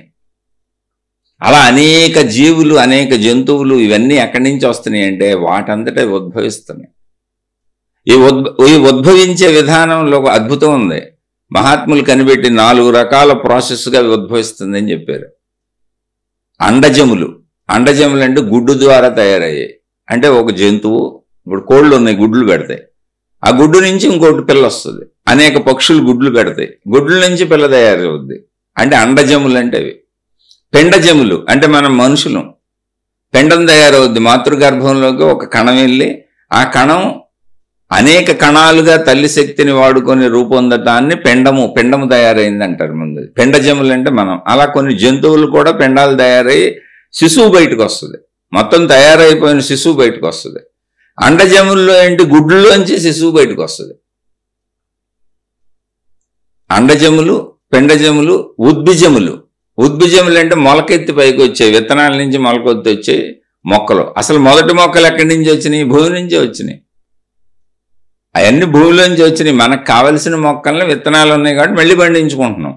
మనం ఒకవేళ పండించపోయినా ఆ విత్తనాలన్నీ రాలి మళ్ళీ భూమి మీద పడతాయి, మళ్ళీ అవన్నీ మొక్కలు అవుతాయి. అలాగే అడవులు ఏర్పడుతున్నాయి. ఇప్పుడు భూమి మీద ఏర్పడుతున్న అడవులు, మొక్కలన్నీ ఎలా ఏర్పడుతున్నాయి? మొదటి మొక్కలు భూమి నుంచి వచ్చినాయి. మళ్ళీ వాటికి విత్తనాలు వచ్చినాయి. ఆ విత్తనాలన్నీ రాలుతున్నాయి, ఆకులు రాలుతున్నాయి, విత్తనాలు రాలుతున్నాయి, అన్నీ రాలుతున్నాయి. అందులో మొక్కలు అయ్యే గుణం ఉన్నాయి, మొక్కలు అవుతున్నాయి, మిగిలిన భూమిలో కలిసిపోతుంది. అంతా అక్కడక్కడే జరుగుతుంది. అయితే అది విశాలంగా అనంతంగా ఉండబట్టి మనకు అలా అనిపిస్తుంది. ఇప్పుడు ఆలోచనను విశాలం చేసుకోవటమే శక్తిని కనుక్కోవటం అంటే ఏం లేదు. పదార్థము శక్తి వేరువేరు కాదు. పదార్థం శక్తి విడివిడిగా లేదు. ఇప్పుడు మొక్కలకు సంబంధించి మనం తిన్నా తినకపోయినా మళ్ళీ భూమిలో కలిసిపోద్ది. మనం కూడా శరీరపరంగా భూమిలో కలిసిపోతాం, కానీ శక్తి పరంగా అలాగే ఉంటాం. శక్తి పదార్థం వేరువేరు కాదు. ఎందుకని పండులో పదార్థం మన శరీరంలోకి వచ్చి మళ్ళీ శక్తి అయ్యి మళ్ళీ శక్తి పదార్థంగా మారి ఇలా ప్రాసెస్ జరుగుతూనే ఉందిగా. ఎక్కడ శక్తికి అంతం లేదు. పదార్థం రూపాలు మార్చుకుంటుంది, అది అంతం కాదు. రూపం మార్చుకోవడాన్ని అంతము అని మనం అనుకుంటున్నాం. పదార్థం ఏం చేస్తుందంటే తన రూపాలని మార్చుకుంటుంది అది. అందుకని దాన్ని మనం అలా అనుకుంటున్నాం. ఇప్పుడు మన వరకు తీసుకున్నప్పుడు మనం మొత్తం విశ్వం అంతా ఇంక ఇలాగే ఉంది. ఇప్పుడు చెట్లు ఎందుకు ఉన్నాయో, గుట్టలు ఎందుకే ఉన్నాయి, నదులు ఎందుకే ఉన్నాయి, సముద్రాలు ఎందుకే ఉన్నాయి, ఇవన్నీ ఆ శక్తి యొక్క స్వరూపం. ఆ శక్తి యొక్క స్వరూపం ఏంటి? అనంత సర్వవ్యాపక ఆత్మశక్తికి 5 లక్షణాలు ఉన్నాయి. ఒకటి తన సహజమైనటువంటి మొదటి లక్షణం సర్వవ్యాపక అనంత ఆకాశ శక్తి, అంతే. అందులో ఏమీ లేనట్టుగా ఉంటుంది. అందులో వాయుచలనం, దాని లక్షణం అది చలిస్తుంది, చైతన్యం ఉంది, అందుకని చలిస్తుంది. ఆ చలించే స్థితిని వాయువు అన్నాం. అది ప్రకాశిస్తుంది, దాని లక్షణం అది.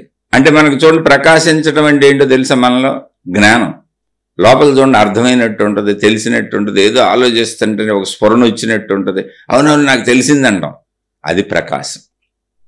ఆ ప్రకాశం బయట సృష్టిలో మనం వెలుగుగా భావించుకుంటున్నాం, అది జ్ఞాన ప్రకాశం. మొత్తం సర్వవ్యాపకమైన వెలుగు ఏది ఉందో అది జ్ఞాన ప్రకాశం. మనలో కూడా జ్ఞాన ప్రకాశమే ఉంది, అందుకే ఏదైనా చేయగలుగుతాం. అనేక మంది సైంటిస్టులు వీళ్ళు వస్తువులు విషయాలు అన్నీ కనుక్కుంటున్నారు, పనులు చేస్తున్నారంటే ఏంటి? మేధస్సు జ్ఞానాన్ని ఉపయోగించినప్పుడు ఇది ఎలా చేయాలి, ఏం చేయాలి, ఏంటి అని పరిశోధిస్తుంటే లోపల ఒక స్ఫురణ వెలుగుద్ది. ఆ వెలగటమే వెలుగు, జ్ఞాన వెలుగు. అదే తేజస్సు. అది శక్తి యొక్క జ్ఞాన స్థితి, తేజస్సు అనేది దాని లక్షణం. అది క్రియాత్మకమైంది.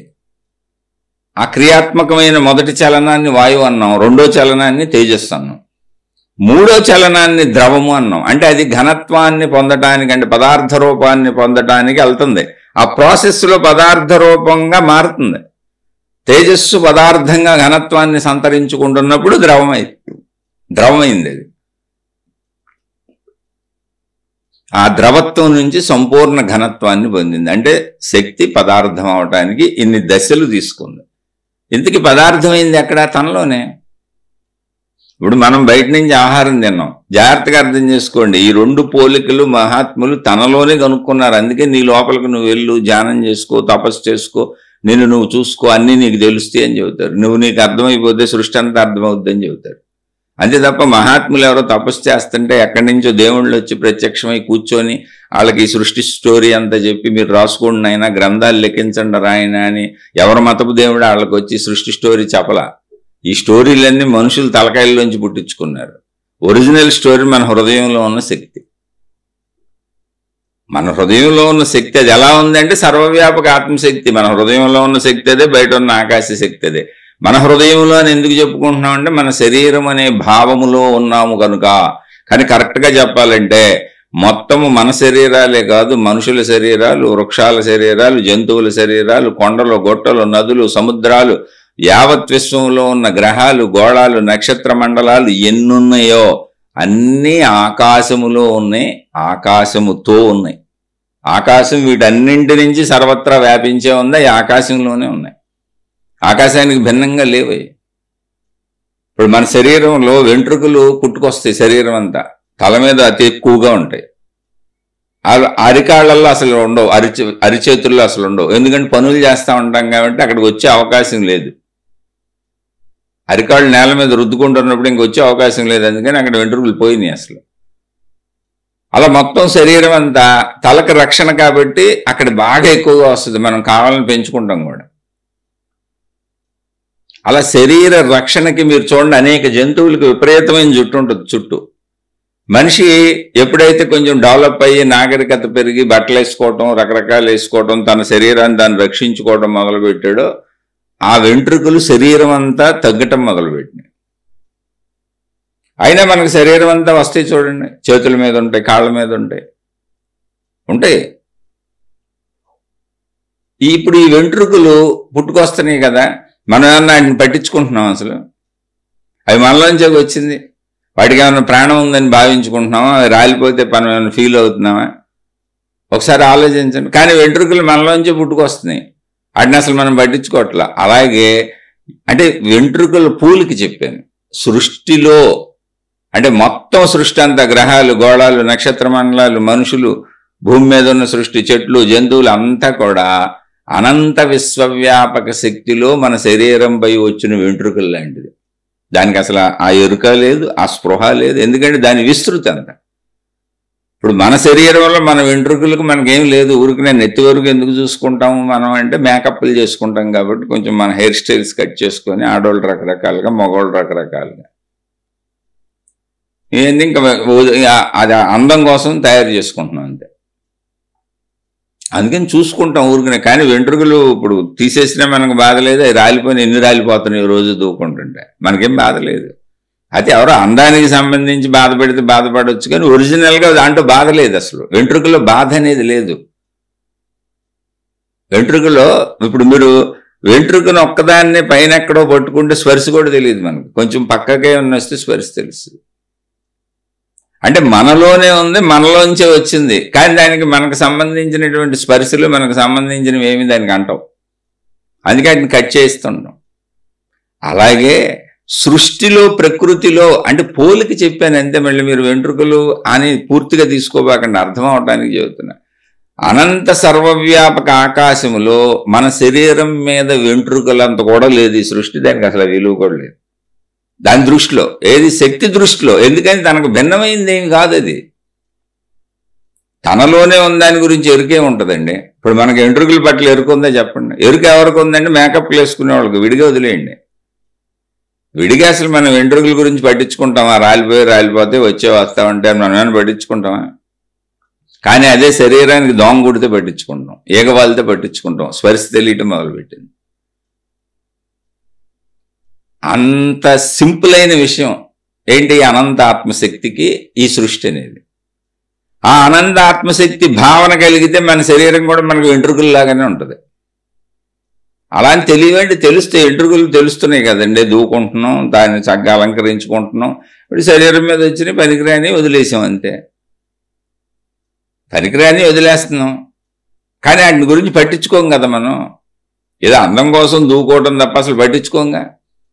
అలాగే అనంత ఆత్మశక్తి ఎరుక కలిగితే అసలు సృష్టినే పట్టించుకో, నీ శరీరాన్ని కాదు. ఎందుకంటే అది వెంట్రుకల్లా ఉంది, కనపడుతుంది, కానీ వెంట్రుకల్లా ఉంది. దాని స్పర్శ, దాని గొడవ, దాని గోల నీకేం అనిపించదు.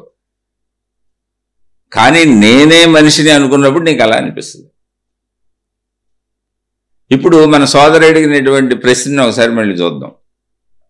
నేను ఈ దేహము, ఇంద్రియాలు, మనోబుద్ధులు మాత్రమే కాదు, నేను శక్తినేనే ఒక శాశ్వత నిజాన్ని అనుభవపూర్వకంగా తెలుసుకోవడమే ఆత్మజ్ఞానం అని చెప్పుకున్నాము.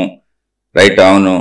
నాకు ఒక విషయం అర్థం కాలేదు ఇక్కడ. ఏంటంటే మన అనుభవాలన్నీ శక్తిలోనే నిక్షిప్తం అవుతున్నప్పుడు, ఇక్కడ పాయింట్ మనకు కూడా ఇది చక్కగా జాగ్రత్తగా గ్రహించాలి. ఈ ఆత్మానుభవం కూడా శక్తిలోనే జరుగుతుందా? ఉన్నదంతా శక్తి ఒకటే కదా, మరి అనుభవం ఎవరికి కలుగుతుంది? శక్తికేనా? అంటే మరి అజ్ఞానం ఉన్నది శక్తిలోనేనా? ఆ అజ్ఞానంతో ఉన్న శక్తినే మనం జీవుడు అంటున్నామా? ఇక్కడ మనం జీవుడు అంటున్నది ఎవరిని? మనం ఇప్పుడు నేను అనుకుంటుంది ఎవరో, నేనే జీవుడు. మనం శరీర భావనలో ఉన్నాం. అది అజ్ఞానము కాదు, జ్ఞానము కాదు. అసలు అజ్ఞానం జ్ఞానం కాదు. ఊరికనే ఏదో మాటలు మాట్లాడుకోవటానికి పదాల వేరియేషన్ కోసం ఇన్ని వాడుకుంటామండి. అజ్ఞానం అనేది ఏమి లేదు, అంత జ్ఞానమే. అసలు అజ్ఞానమే లేదు, అంత జ్ఞానమే. ఉన్నదంతా జ్ఞానమే, సుజ్ఞానమే. ఇప్పుడు నేను శరీరం అనేది అబద్ధమా? కానే కాదే. మనం జాంపండు తిన్నాం, యాపిల్ పండు తిన్నాం, అబద్ధమయ్యి. మామిడి పండు తిన్నాం, ఆహార ధాన్యాలు తింటున్నాం, అబద్ధమైతే ఎందుకు తింటాం? అందులో శక్తిని శరీరం తీసుకుంటుంది. ఆ ప్రాసెస్ మనకు తెలీదు, అది కడుపులో ఉంది. అక్కడి నుంచి పదార్థాన్ని వదిలేస్తుంది. మళ్ళీ మనం తిన్న జాంపండు, మనం తిన్న పదార్థాలన్నీ బయటకు వచ్చేస్తున్నాయి. అది నిజమే, నిజం కాబట్టి తిన్నాం. అలాగే శరీరము నిజమే. కానీ మీరు గమనించండి, జాంపండు శక్తి కలిసి ఉన్నాయా, విడిగా ఉన్నాయా? యాపిల్ శక్తి కలిసి ఉన్నాయా, విడిగా ఉన్నాయా? ఆహార పదార్థాలు శక్తి కలిసి ఉన్నాయా, విడిగా ఉన్నాయా? శక్తి విడిగా మనకు కనపడుతుంటే పదార్థం ఎందుకు తింటాం? శక్తి డైరెక్ట్గా తీసుకుంటాం కదా మనం. పదార్థం తినాల్సిన అవసరం ఏముంది? అంటే శక్తి పదార్థము కలిసే ఉన్నాయి, ఒకటిగానే ఉన్నాయి, రెండుగా లేవు. అసలు రెండుగానే లేవు. శక్తి వేరు, పదార్థం వేరు కాదు. శక్తి పదార్థం ఒకటే. అయితే పదార్థం మనం తిన్నప్పుడు పదార్థంలోని పదార్థ తత్వాన్ని వదిలేసి అందులో శక్తిని ఏదో శరీరం గ్రహిస్తుంది. ఆ ప్రాసెస్ ఏంటి అసలు మనకు తెలియదు. కానీ మనం చూస్తున్నంతసేపు పదార్థము శక్తి ఒకటే. అది నిజం కూడా. అందుకే దాన్ని పదార్థాన్నే తిన్నాం మనం శక్తి కోసం. అలా అని పదార్థ స్వరూపాన్ని విసర్జించేసింది మల రూపంలో. మీరు వాటర్ తాగితే మూత్ర రూపంలో. అందులో ఉన్న శక్తిని ఎలా తీసుకుంటుంది శరీరం అనేది మనకు తెలియదు. అసలు తెలియనే తెలియదు. మళ్ళీ ఆ శక్తి పదార్థంగా ఎలా మారుతుంది అది కూడా తెలియదు. ఊరినే లావు అవుతాం, తింటా ఉంటాం, లావు అవుతూ ఉంటాం, పొట్టలు పెరిగిపోతూ ఉంటాయి, బొజ్జలు పెరిగిపోయి మోకాళ్ళ నొప్పులు వచ్చి, కీళ్ళ నొప్పులు వచ్చి, నడువు నొప్పులు వచ్చి, మన బరువు మనమే మోసుకోలేక డాక్టర్ల చుట్టూ తిరుగుతూ ఉంటాం. తిండి తక్కువైపోయినప్పుడు చిక్కిపోతుంటాం. ఇది మనకు తెలుస్తుంది. అంటే శక్తి అందకపోతే అది మాంసం పట్టట్లా, అలా బలహీనం అవుతూ ఉంటాం. తిండి ఎక్కువైతే మాంసం పట్టేసి తెగ పెరిగిపోతుంటాం, పదార్థం కింద మారిపోతుంది శక్తి. కానీ మీరు పండుని, ఆహార ధాన్యాలను ఏదైనా చూసినప్పుడు శక్తి పదార్థం ఒక్కటే కలిసే ఉంది. అలాగే మన శరీరంలో కూడా శక్తి పదార్థం కలిసే ఉంది. శరీరం నిజమే, శరీరము శక్తి ఒకటే. ఇప్పుడు శరీరం అబద్ధం కాదు, శరీరం అసలు అబద్ధమే కాదు, శరీరం నిజమే. కాబట్టి శరీరం నేను అనుకుంటున్న జీవుడు అజ్ఞానంలో ఏం అనుకోవట్లేదు, అసలు అది అజ్ఞానమే కాదు. అసలు శరీరాన్ని అశ్రద్ధ చేశారనుకోండి, ఊరికి అనుకుందాం. ఇప్పుడు నాకు శరీరం లేకపోతే మీతో ఎలా మాట్లాడతాను? అసలు శరీరం ఉండి గొంతు ఉంటేనే కదండి మీతో మాట్లాడుతున్నాను. కొన్ని గొంతు కూడా ఉంది, నాకు శక్తి ఉండాలిగా, నాలో ఓపిక ఉండాలిగా, నాకు అర్థమవుతూ ఉండాలిగా, నా బుర్ర పనిచేయాలిగా. ఎన్ని ప్రక్రియలు జరిగితే మీతో మాట్లాడగలుగుతాను, అలాగే ఎన్ని ప్రక్రియలు జరుగుతుంటే మీరు వినగలుగుతారు. అప్పుడు శరీరం అబద్ధం ఏంటి? శరీరమేగా వింటుంది. శరీరం లేకపోతే నేను చెప్పలేను, శరీరం లేకపోతే మీరు వినలేరు. అటు శరీరము జీవుడు నేను అనుకునేది అజ్ఞానం అని ఎప్పుడు అనుకోపాకండి. శరీరం నేనన్నది నగ్న సత్యము, 100% రియాలిటీ. ఈ రియాలిటీ శరీర పరిమితి వరకే లేదు నాయన, అది అనంతంగా ఉందని చెబుతున్నారు. అదే అసలు విషయం. ఇక్కడ కాన్ఫ్లిక్ట్ ఏంటో సరిగ్గా అర్థం చేసుకోవాలి. శరీరాన్ని వదిలేసి ఇంకోటి ఏదో చేద్దామని, నేను గోచీలు కట్టుకుంటాను, గోచి కూడా తీసేస్తాను, నాకు శరీర భావన లేదు, అబ్బెబ్బే అసలు నేనేం భావన లేకపోవడానికి ఉంది. పుట్టిన పసిపిల్లడికి ఏ భావన లేదు. ఇప్పుడు పుట్టిన పసిపిల్లడికి ఏ భావన లేదండి. ఇప్పుడు ఆయన మహాత్ముడని, దేవుడని పిల్లలందరికీ పూజలు చేస్తున్నారేంటి? ఎవరు చేయట్లేదుగా. ఆ పిల్లలకి ఇప్పుడు పెరిగి పెద్దోళ్ళే మనలాగా అయింది. అందుకని మీరేం గోచీలు కట్టుకోక్కర్లా, బట్టలు కూడా తీసుకు తిరగక్కర్లా. ప్రపంచం ఎలా ఉంటే అలా ఉండండి, లోకరీతిలో లోక ధర్మాలు పాటించండి. శరీరం నిజమే, కానీ శరీరము నిజమే అనేది శరీర పరిమితి వరకే నువ్వు భావించుకుంటున్నావు, వేరువేరుగా అందరినీ భావించుకుంటున్నావు. కాదు, అనంత నిజం ఉంది. నేను శరీరం మాత్రమే అనే నిజంతో ఆగిపోబాక, నువ్వు శక్తివి కూడా అని చెబుతున్నారు. ఎలా? యాపిల్ ఉంది, యాపిల్ చూసినప్పుడు పదార్థం. ఓ బొప్పాయి ఉంది, తిన్నాం, పదార్థం. ఆహార పదార్థాలు పదార్థం, జాంకాయ పదార్థం, అన్ని పదార్థాలే కదా. ఇప్పుడు అందులో శక్తి కనపడతలేదు కదా. మరి పదార్థాలు ఎందుకు తింటున్నాం? మనం ఖచ్చితంగా శక్తి కోసమే తింటున్నాం. మనం అనుకున్నా అనుకోపోయినా మనం వండుకు తినేయన్నీ, మనం కొనుక్కు తినేయన్నీ, తినేయన్నీ కూడా శక్తి కోసం. మరి పదార్థాన్ని ఎందుకు తింటున్నావు అంటే శక్తి కోసం. అలాగే నువ్వు కూడా పదార్థములా శరీరముగా భావించుకుంటూ పరిమితిగా అనుకుంటున్న నువ్వు పదార్థం వరకే కాదు. జాంపండు తినేసినాక జాంపండు శక్తి మనిషిలోకి వచ్చి మనిషిగా మారిపోయింది. అది ఇప్పుడు మనిషి అని తిరుగుతున్న మనం ఎవరు అనుకుంటున్నారు? కొంచెం మట్టి, కొంచెం పంచేంద్రియాలు. ఈ మట్టి పంచేంద్రియ పంచభూతాలు, మట్టి పంచభూతాలు ఇవన్నీ కలిసాక పంచభూతాలతోనే ఆహార పదార్థాలు వచ్చినాయి. మనం తిన్న ఆహారమే ఇదైంది. అంటే ఏంటి? ఇంతకీ మనం కొంచెం మట్టి, కొంచెం గాలి, కొంచెం నీరు, కొంచెం తేజస్సు, కొంచెం శూన్యం, ఆకాశతత్వం, ఇవన్నీ కలిసి మనం అంతే రోజు తింటా ఉంటాం, రోజు అవుతూ ఉంటాం. ఈ తినేదంతా ఎక్కడి నుంచి వస్తుందంటే పంచభూతాల నుంచి వస్తుంది. ఇక్కడ శక్తిని కరెక్ట్గా అర్థం చేసుకోండి. ఆహార పదార్థాల్లో ఉన్నది శక్తే, అలానే విడిగా ఉందా? పదార్థం శక్తి కలిసే ఉంది. మరి పదార్థాన్ని విడదీసి శక్తిని శరీరం ఎలా గ్రహిస్తుంది అంటే దానికి అవసరమైంది ఏదో తీసుకుంటుంది అంతే. మళ్ళీ మీరు గ్రహిస్తే ఇక్కడ ఇంకోటి ఉంది. పదార్థాల్లో శక్తిని గ్రహించి పదార్థాన్ని మలమూత్రాలుగా వదిలేసింది అని మనం అంటున్నామే. ఈ మలమూత్రాలు మనం విసర్జించిన వాటిని తినే జంతువులు ఉన్నాయి, వాటిలో మళ్ళీ వాటికి శక్తి దొరుకుద్ది. అంటే శరీరానికి ఎంత శక్తి, ఏ విధమైన శక్తి తీసుకునే శక్తి ఉందో అంత తీసుకుంది ఆ పదార్థంలోంచి. కానీ ఆ పదార్థంలో ఇంకా శక్తి ఉంది. మీరు ఇప్పుడు చూస్తే గమనిస్తే పొలాల్లో రైతులు ఎరువు కింద వేస్తారు. ఏంటో ఎరువులు తెలుసా? వాళ్ళు ఇళ్లల్లో పెంచేటువంటి ఆవులు, గేదెలు, వాటి దగ్గర శుభ్రం చేసి ఆ పేడ, ఆ డస్ట్, ఆ చెత్త అంతా కూడా దాస్తారు. అది మొక్కలకు వేస్తారు, ఎరువుల కింద వేస్తారు, పంట పొలాల్లో వేస్తారు. పంట పొలాల్లో గేదెల్ని, ఆవుల్ని, మేకల్ని, గొర్రెల్ని తిప్పుతూ ఉంటారు. ఎందుకంటే అవి మల విసర్జన చేస్తే ఆ మల విసర్జన భూమిలో కలిసి అది ఎరువుగా మారి భూమి మళ్ళీ అత్యంత ఉత్పాదక శక్తిని పెంచుకుంటుంది. అంటే ఏంటి? మళ్ళీ మలమంతా మళ్ళీ శక్తి భూమిగా మారుతుంది. మళ్ళీ మలమంతా భూమికి శక్తి అయింది. అలా శక్తికి నశింపు లేదు. కాకపోతే మానవ శరీరం ఇంత గ్రహించుకుంది అందులోంచి అంతే. అలానే మానవ శరీర మలము ఏ మలమైనా సరే, దేని మలమైనా సరే మళ్ళీ భూమిలోకి వెళ్ళే శక్తిగా మారిపోద్ది. అలాగే మలమే కాదు, మన దేహం కూడా భూమిలోకి వెళ్ళి శక్తిగా మారిపోద్ది. ఇప్పుడు మనం జాంపళ్ళు, అరటిపళ్ళు, ఈ పళ్ళు, ఆ పళ్ళు తినలేదు, అవన్నీ పడిపోయినాయి భూమిలో. ఏమవుతుంది? కుళ్ళిపోయి భూమిలోకి కలిసిపోయి శక్తిగా మారిపోద్ది. అంతే, సింపుల్, ఏం లేదు అందులో. అంటే మొత్తం పదార్థం శక్తి అవుతుంది, శక్తి పదార్థం అవుతుంది. అది నేను చెప్పదలిచింది. అయితే ఇక్కడ మరి అజ్ఞానంతో నేను జీవుడిని అనుకుంటున్నావా? మన సోదరు అడిగారు. మన సోదరు ఏమంటారంటే, ఉన్నదంతా శక్తి ఒకటే కదా, చెబుతాను, అక్కడి వరకు వెళ్దాం. ఈ ఉన్నదంతా శక్తి ఒకటే అయినప్పుడు నేను శక్తిని అన్న అనుభవం అసలు ఎవరికి కలుగుతుంది? అంటే సర్వవ్యాపక అనంత ఆకాశం ఆత్మశక్తి ఒకటే అయినప్పుడు నేను శక్తిని అసలు ఎవరికి అనిపిస్తుంది? పాయింట్ అది మళ్ళీ మాట్లాడదాం. ఆ తర్వాత శక్తికేనా ఇలా అనిపించేది అన్నారు, అది మళ్ళీ మాట్లాడదాం. శక్తికే అది అయిపోతే మరి అజ్ఞానం ఉన్నది శక్తిలోనేనా?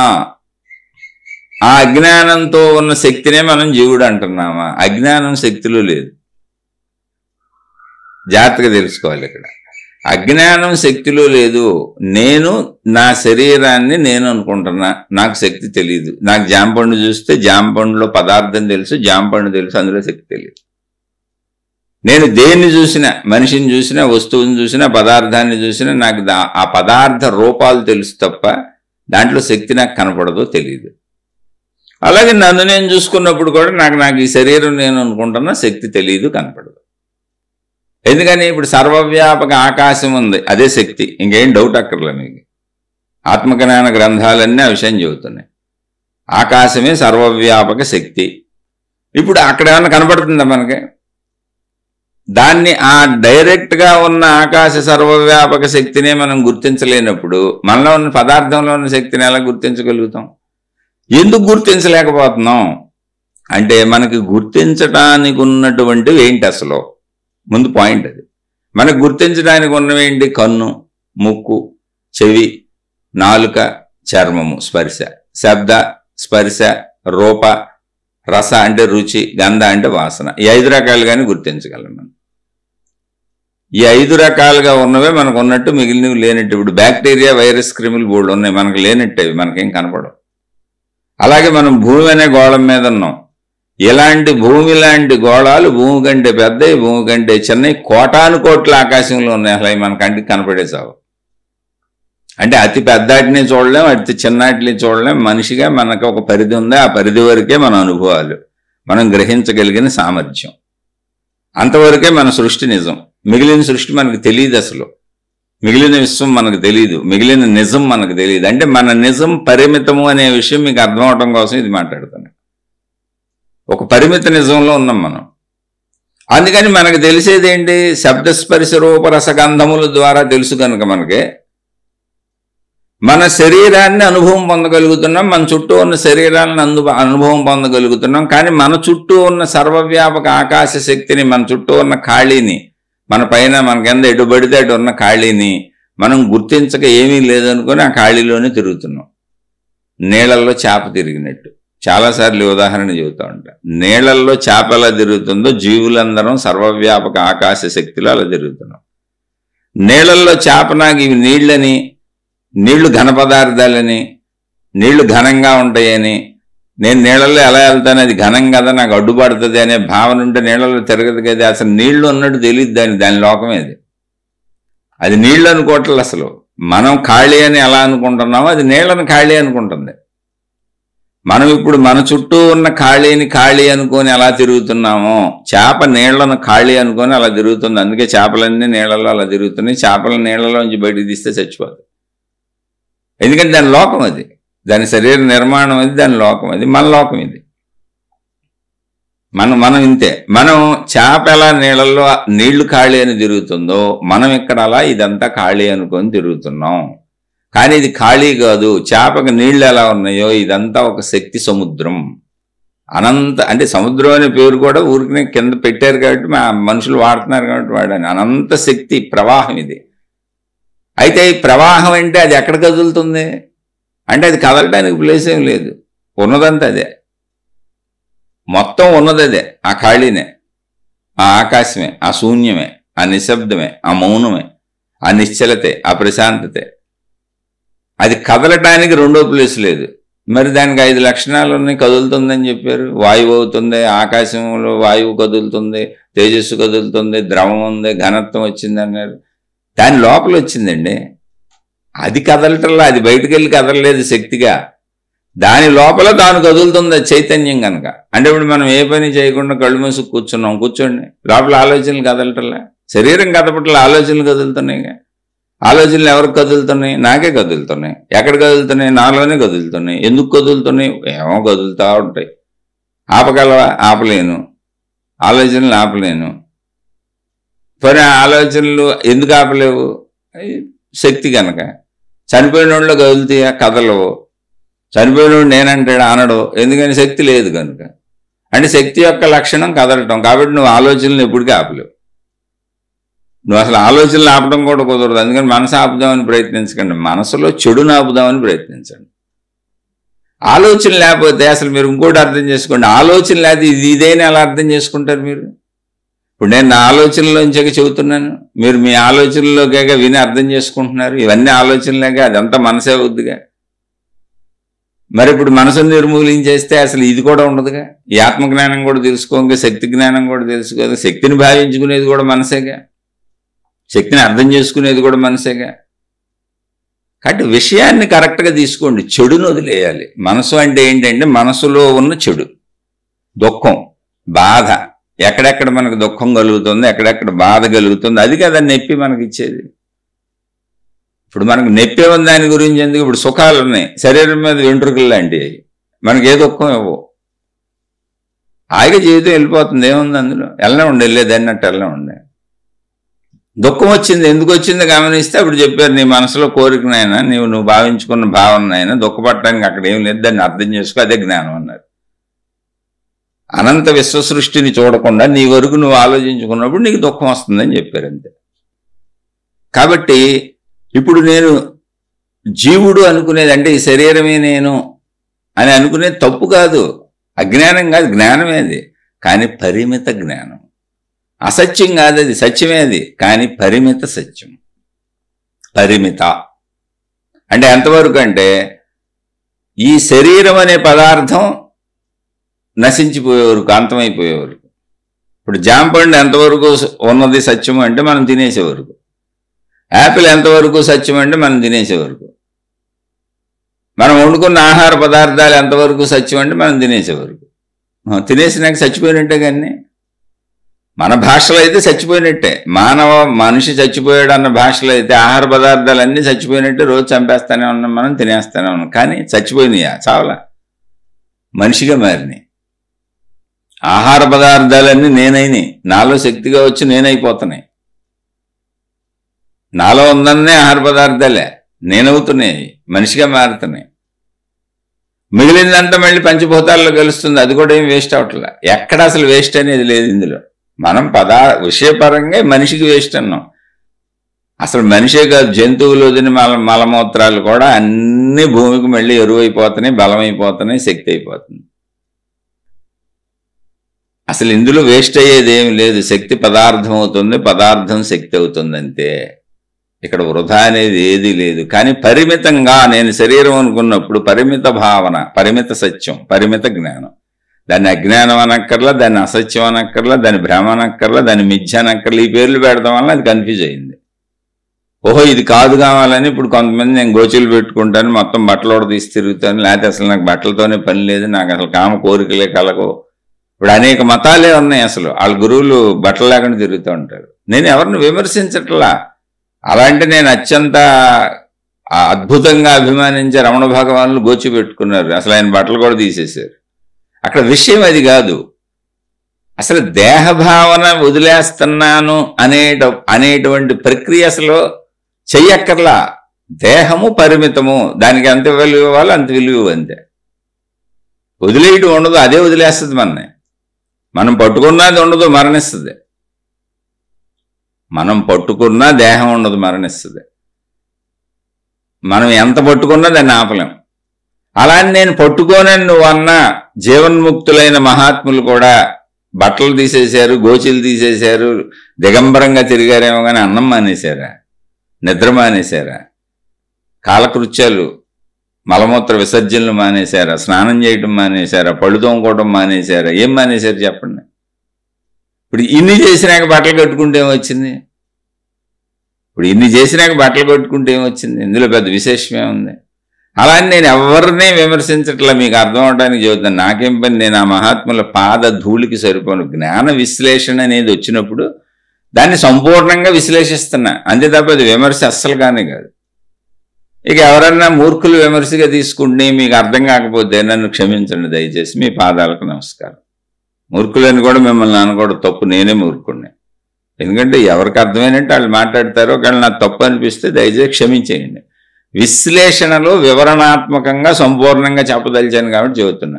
అన్నం తింటున్నప్పుడు గాలి పీల్చుకుంటున్నప్పుడు, నీళ్లు తాగుతున్నప్పుడు, మలమూత్ర విసర్జనలు చేస్తున్నప్పుడు, శరీర అవసరం అన్ని ప్రక్రియలు చేస్తున్నప్పుడు అనారోగ్య చాలా మంది దిగంబరులైన స్వాములు కలజోళ్ళు పెట్టుకొని ఉపన్యాసాలు చెబుతూ ఉంటారు. నేను వాళ్ళని కూడా ఏమంటలే, మీకు విషయం చెబుతున్నా. మరి కలజోడు ఎందుకు పెట్టుకుంటున్నాం? శరీరం నేను కాదుగా. ఎందుకంటే కనపడదు కాబట్టి, చెప్పాలి కాబట్టి, నడవాలి కాబట్టి, తిరగాలి కాబట్టి కలజోడు కావాలి, వినాలి కాబట్టి చెవిటి మిషన్లు కావాలి, ఇంకా మరి నడవలేకపోతే సహాయం కింద స్టిక్కులు కావాలి, హ్యాండ్ స్టిక్కులు కావాలి. అనారోగ్యం వస్తే డాక్టర్ల దగ్గరికి వెళ్ళాలి. ఊరికినే ఏదో ఒక ఆచారం అలవాటు చేశారు ఎవరు, ఇది భ్రమ అన్నారు, ఇదంతా కల్పన అన్నారు, చిచ్చి శరీరం దేహం మలమూత్ర నిలయం అన్నారు, చిమ్మునెత్తుడు నిలయం అన్నారు, ఏదో భారీ ఎత్తులో చెప్పేసి దీని గురించి మాట్లాడేటప్పటికి చిచ్చి బట్టలు తీసేయాలి కావాలి, ఏమో అక్కర్లేదు కావాలి, శరీరం వదిలేయాలి కావాలి. ఆ శరీరం వదిలేసిన వాళ్ళు, ఆ బట్టలు తీసేసిన వాళ్ళు, గోచీలు పెట్టుకున్న వాళ్ళు, వీళ్ళందరూ మహాత్ములు కావాలనుకుంటున్నారు. కాదు, పిచ్చోళ్ళు కూడా అలాగే తిరుగుతారు.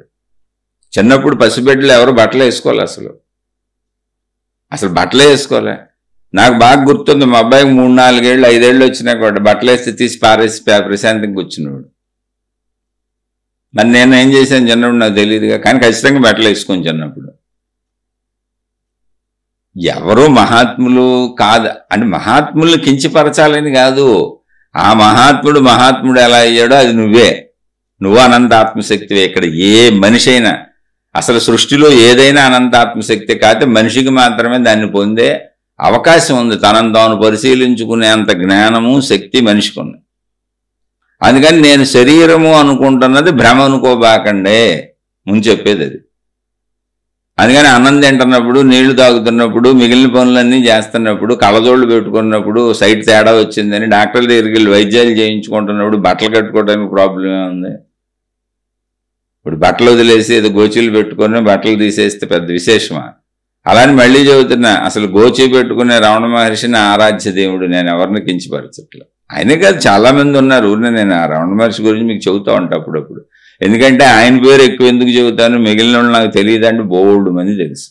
మహిమలు మాయలు జోలికి వెళ్లకుండా ఉన్న సత్యాన్ని ఉన్నట్టుగా, నాయన నిన్ను నువ్వు తెలుసుకుంటే మాలాంటి వాళ్ళ చుట్టూ తిరగాల్సిన అవసరం లేదని తన ప్రాచుర్యం కోసం, తన కీర్తి కోసం, తనకేదో శిష్యులు సమకూరాలని ప్రయత్నించకుండా, మిమ్మల్ని మీరు తెలుసుకోండి ఆయన, చక్కగా మీ ఇళ్ళకెళ్ళి మీరే సాధనలు చేసుకోండి, నా చుట్టూ మోగక్కర్లేదు, మాలాంటి వాళ్ళ ఆధారమే అసలు మీకు అక్కర్లేదని చెప్పిన నిజాయితీ కలిగినటువంటి మహానుభావుడు ఆయన.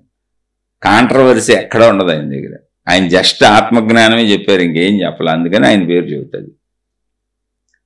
అంటే బాగా హత్తుకుంది మనసుకి. మిగిలింది హత్తుకోలేదంటే అందరూ మంచోళ్ళే, కాకపోతే ఒకళ్ళకొకటి హత్తుకుంటుంది కదండి. వాళ్ళకి కారం ఇష్టం, ఒకళ్ళకి పులుపు ఇష్టం, ఒకళ్ళకి కమ్మదనం ఇష్టం, ఒకళ్ళకి ఫ్రైలు ఇష్టం. ఇది కూడా నాకు ఆయన ఇష్టం.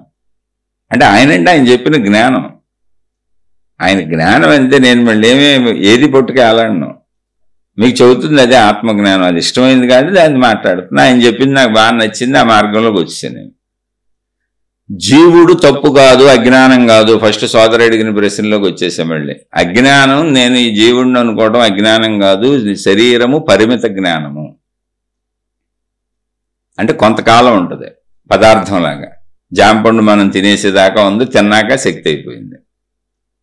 జాంపండు మామూలు మానవ భాషలో జాంపండు చచ్చిపోయింది అంతే.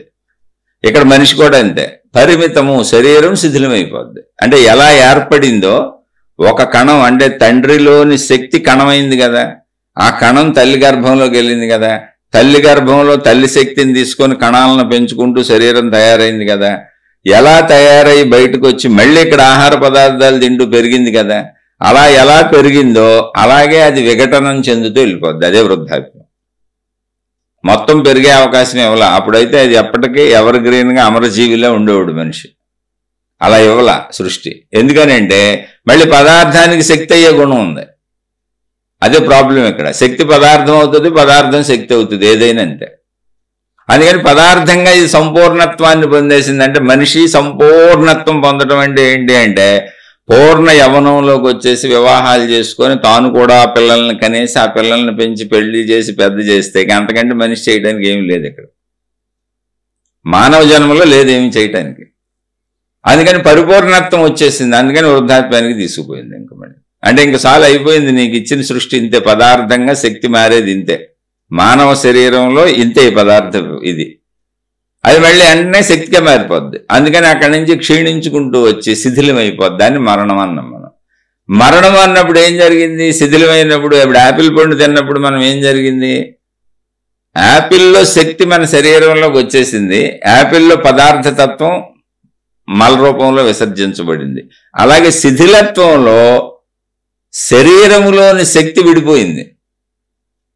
అది ఎలా విడిపోయిందో మనకు తెలియదు. మన శరీరంలో మనం తిన్న ఆహార పదార్థంలో శక్తి ఎలా విడిపోయి మనలోకి వస్తుందో, పదార్థం ఎలా మలం కింద మూత్రం కింద విసర్జించబడుతుందో ఎలా తెలియదో, మరణములో మనిషిలో ఉన్నటువంటి పదార్థం అంటే మనిషి శరీరం అనే పదార్థంలో ఉన్న శక్తి శరీరాన్ని వదిలి పదార్థం వేరైపోతుంది. అదే మరణం. అప్పుడు ఆ మనిషిని కాల్ చేసి పూర్తి చేసి మళ్ళీ భూమిలో కలిపేస్తున్నాం ఏదో రకంగా. అంతే జరుగుతుంది. కానీ శక్తి ఉంది. కాబట్టి నేను జీవుణ్ణి అనుకునేది అబద్ధం కాదు. నువ్వు శరీరం ఉన్నంత వరకు జీవుడివే. ఆ శరీరంతోనే నేను ఆత్మశక్తిని తెలుసుకోగలుగుతావు. అలా తెలుసుకునే అవకాశం కూడా లేదు. కాబట్టి దాన్ని భ్రమ అనుకుని దాన్ని ఏదో అవతల పారైపోకండి. దాన్ని చాలా జాగ్రత్తగా చూసుకోవాలి. మీరు మీ శరీరాన్ని ఎంత జాగ్రత్తగా పదిలంగా చూసుకుంటారో అంత జ్ఞానాన్ని అంత చక్కగా మీరు పొందగలుగుతారు.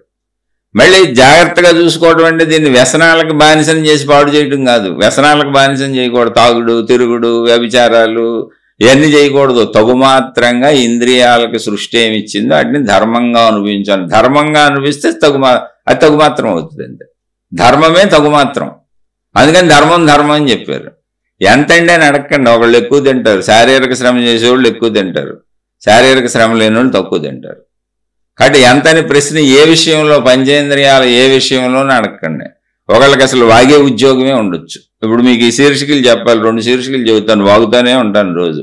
నన్ను చూసిన వాళ్ళు అనుకుంటారు ఎప్పుడూ వాగుతానే ఉంటాడని. మా పక్కింటి వాళ్ళు ఎవరో ఇది చెబుతున్నానని తెలియదు అనుకోండి. ఎవరికైనా వినపడుతుంది అనుకోండి, ఓ వాగుతానే ఉంటాడు అనుకుంటారు. అలా కొంతమంది కొన్ని పనులు ఉంటాయి అంతే.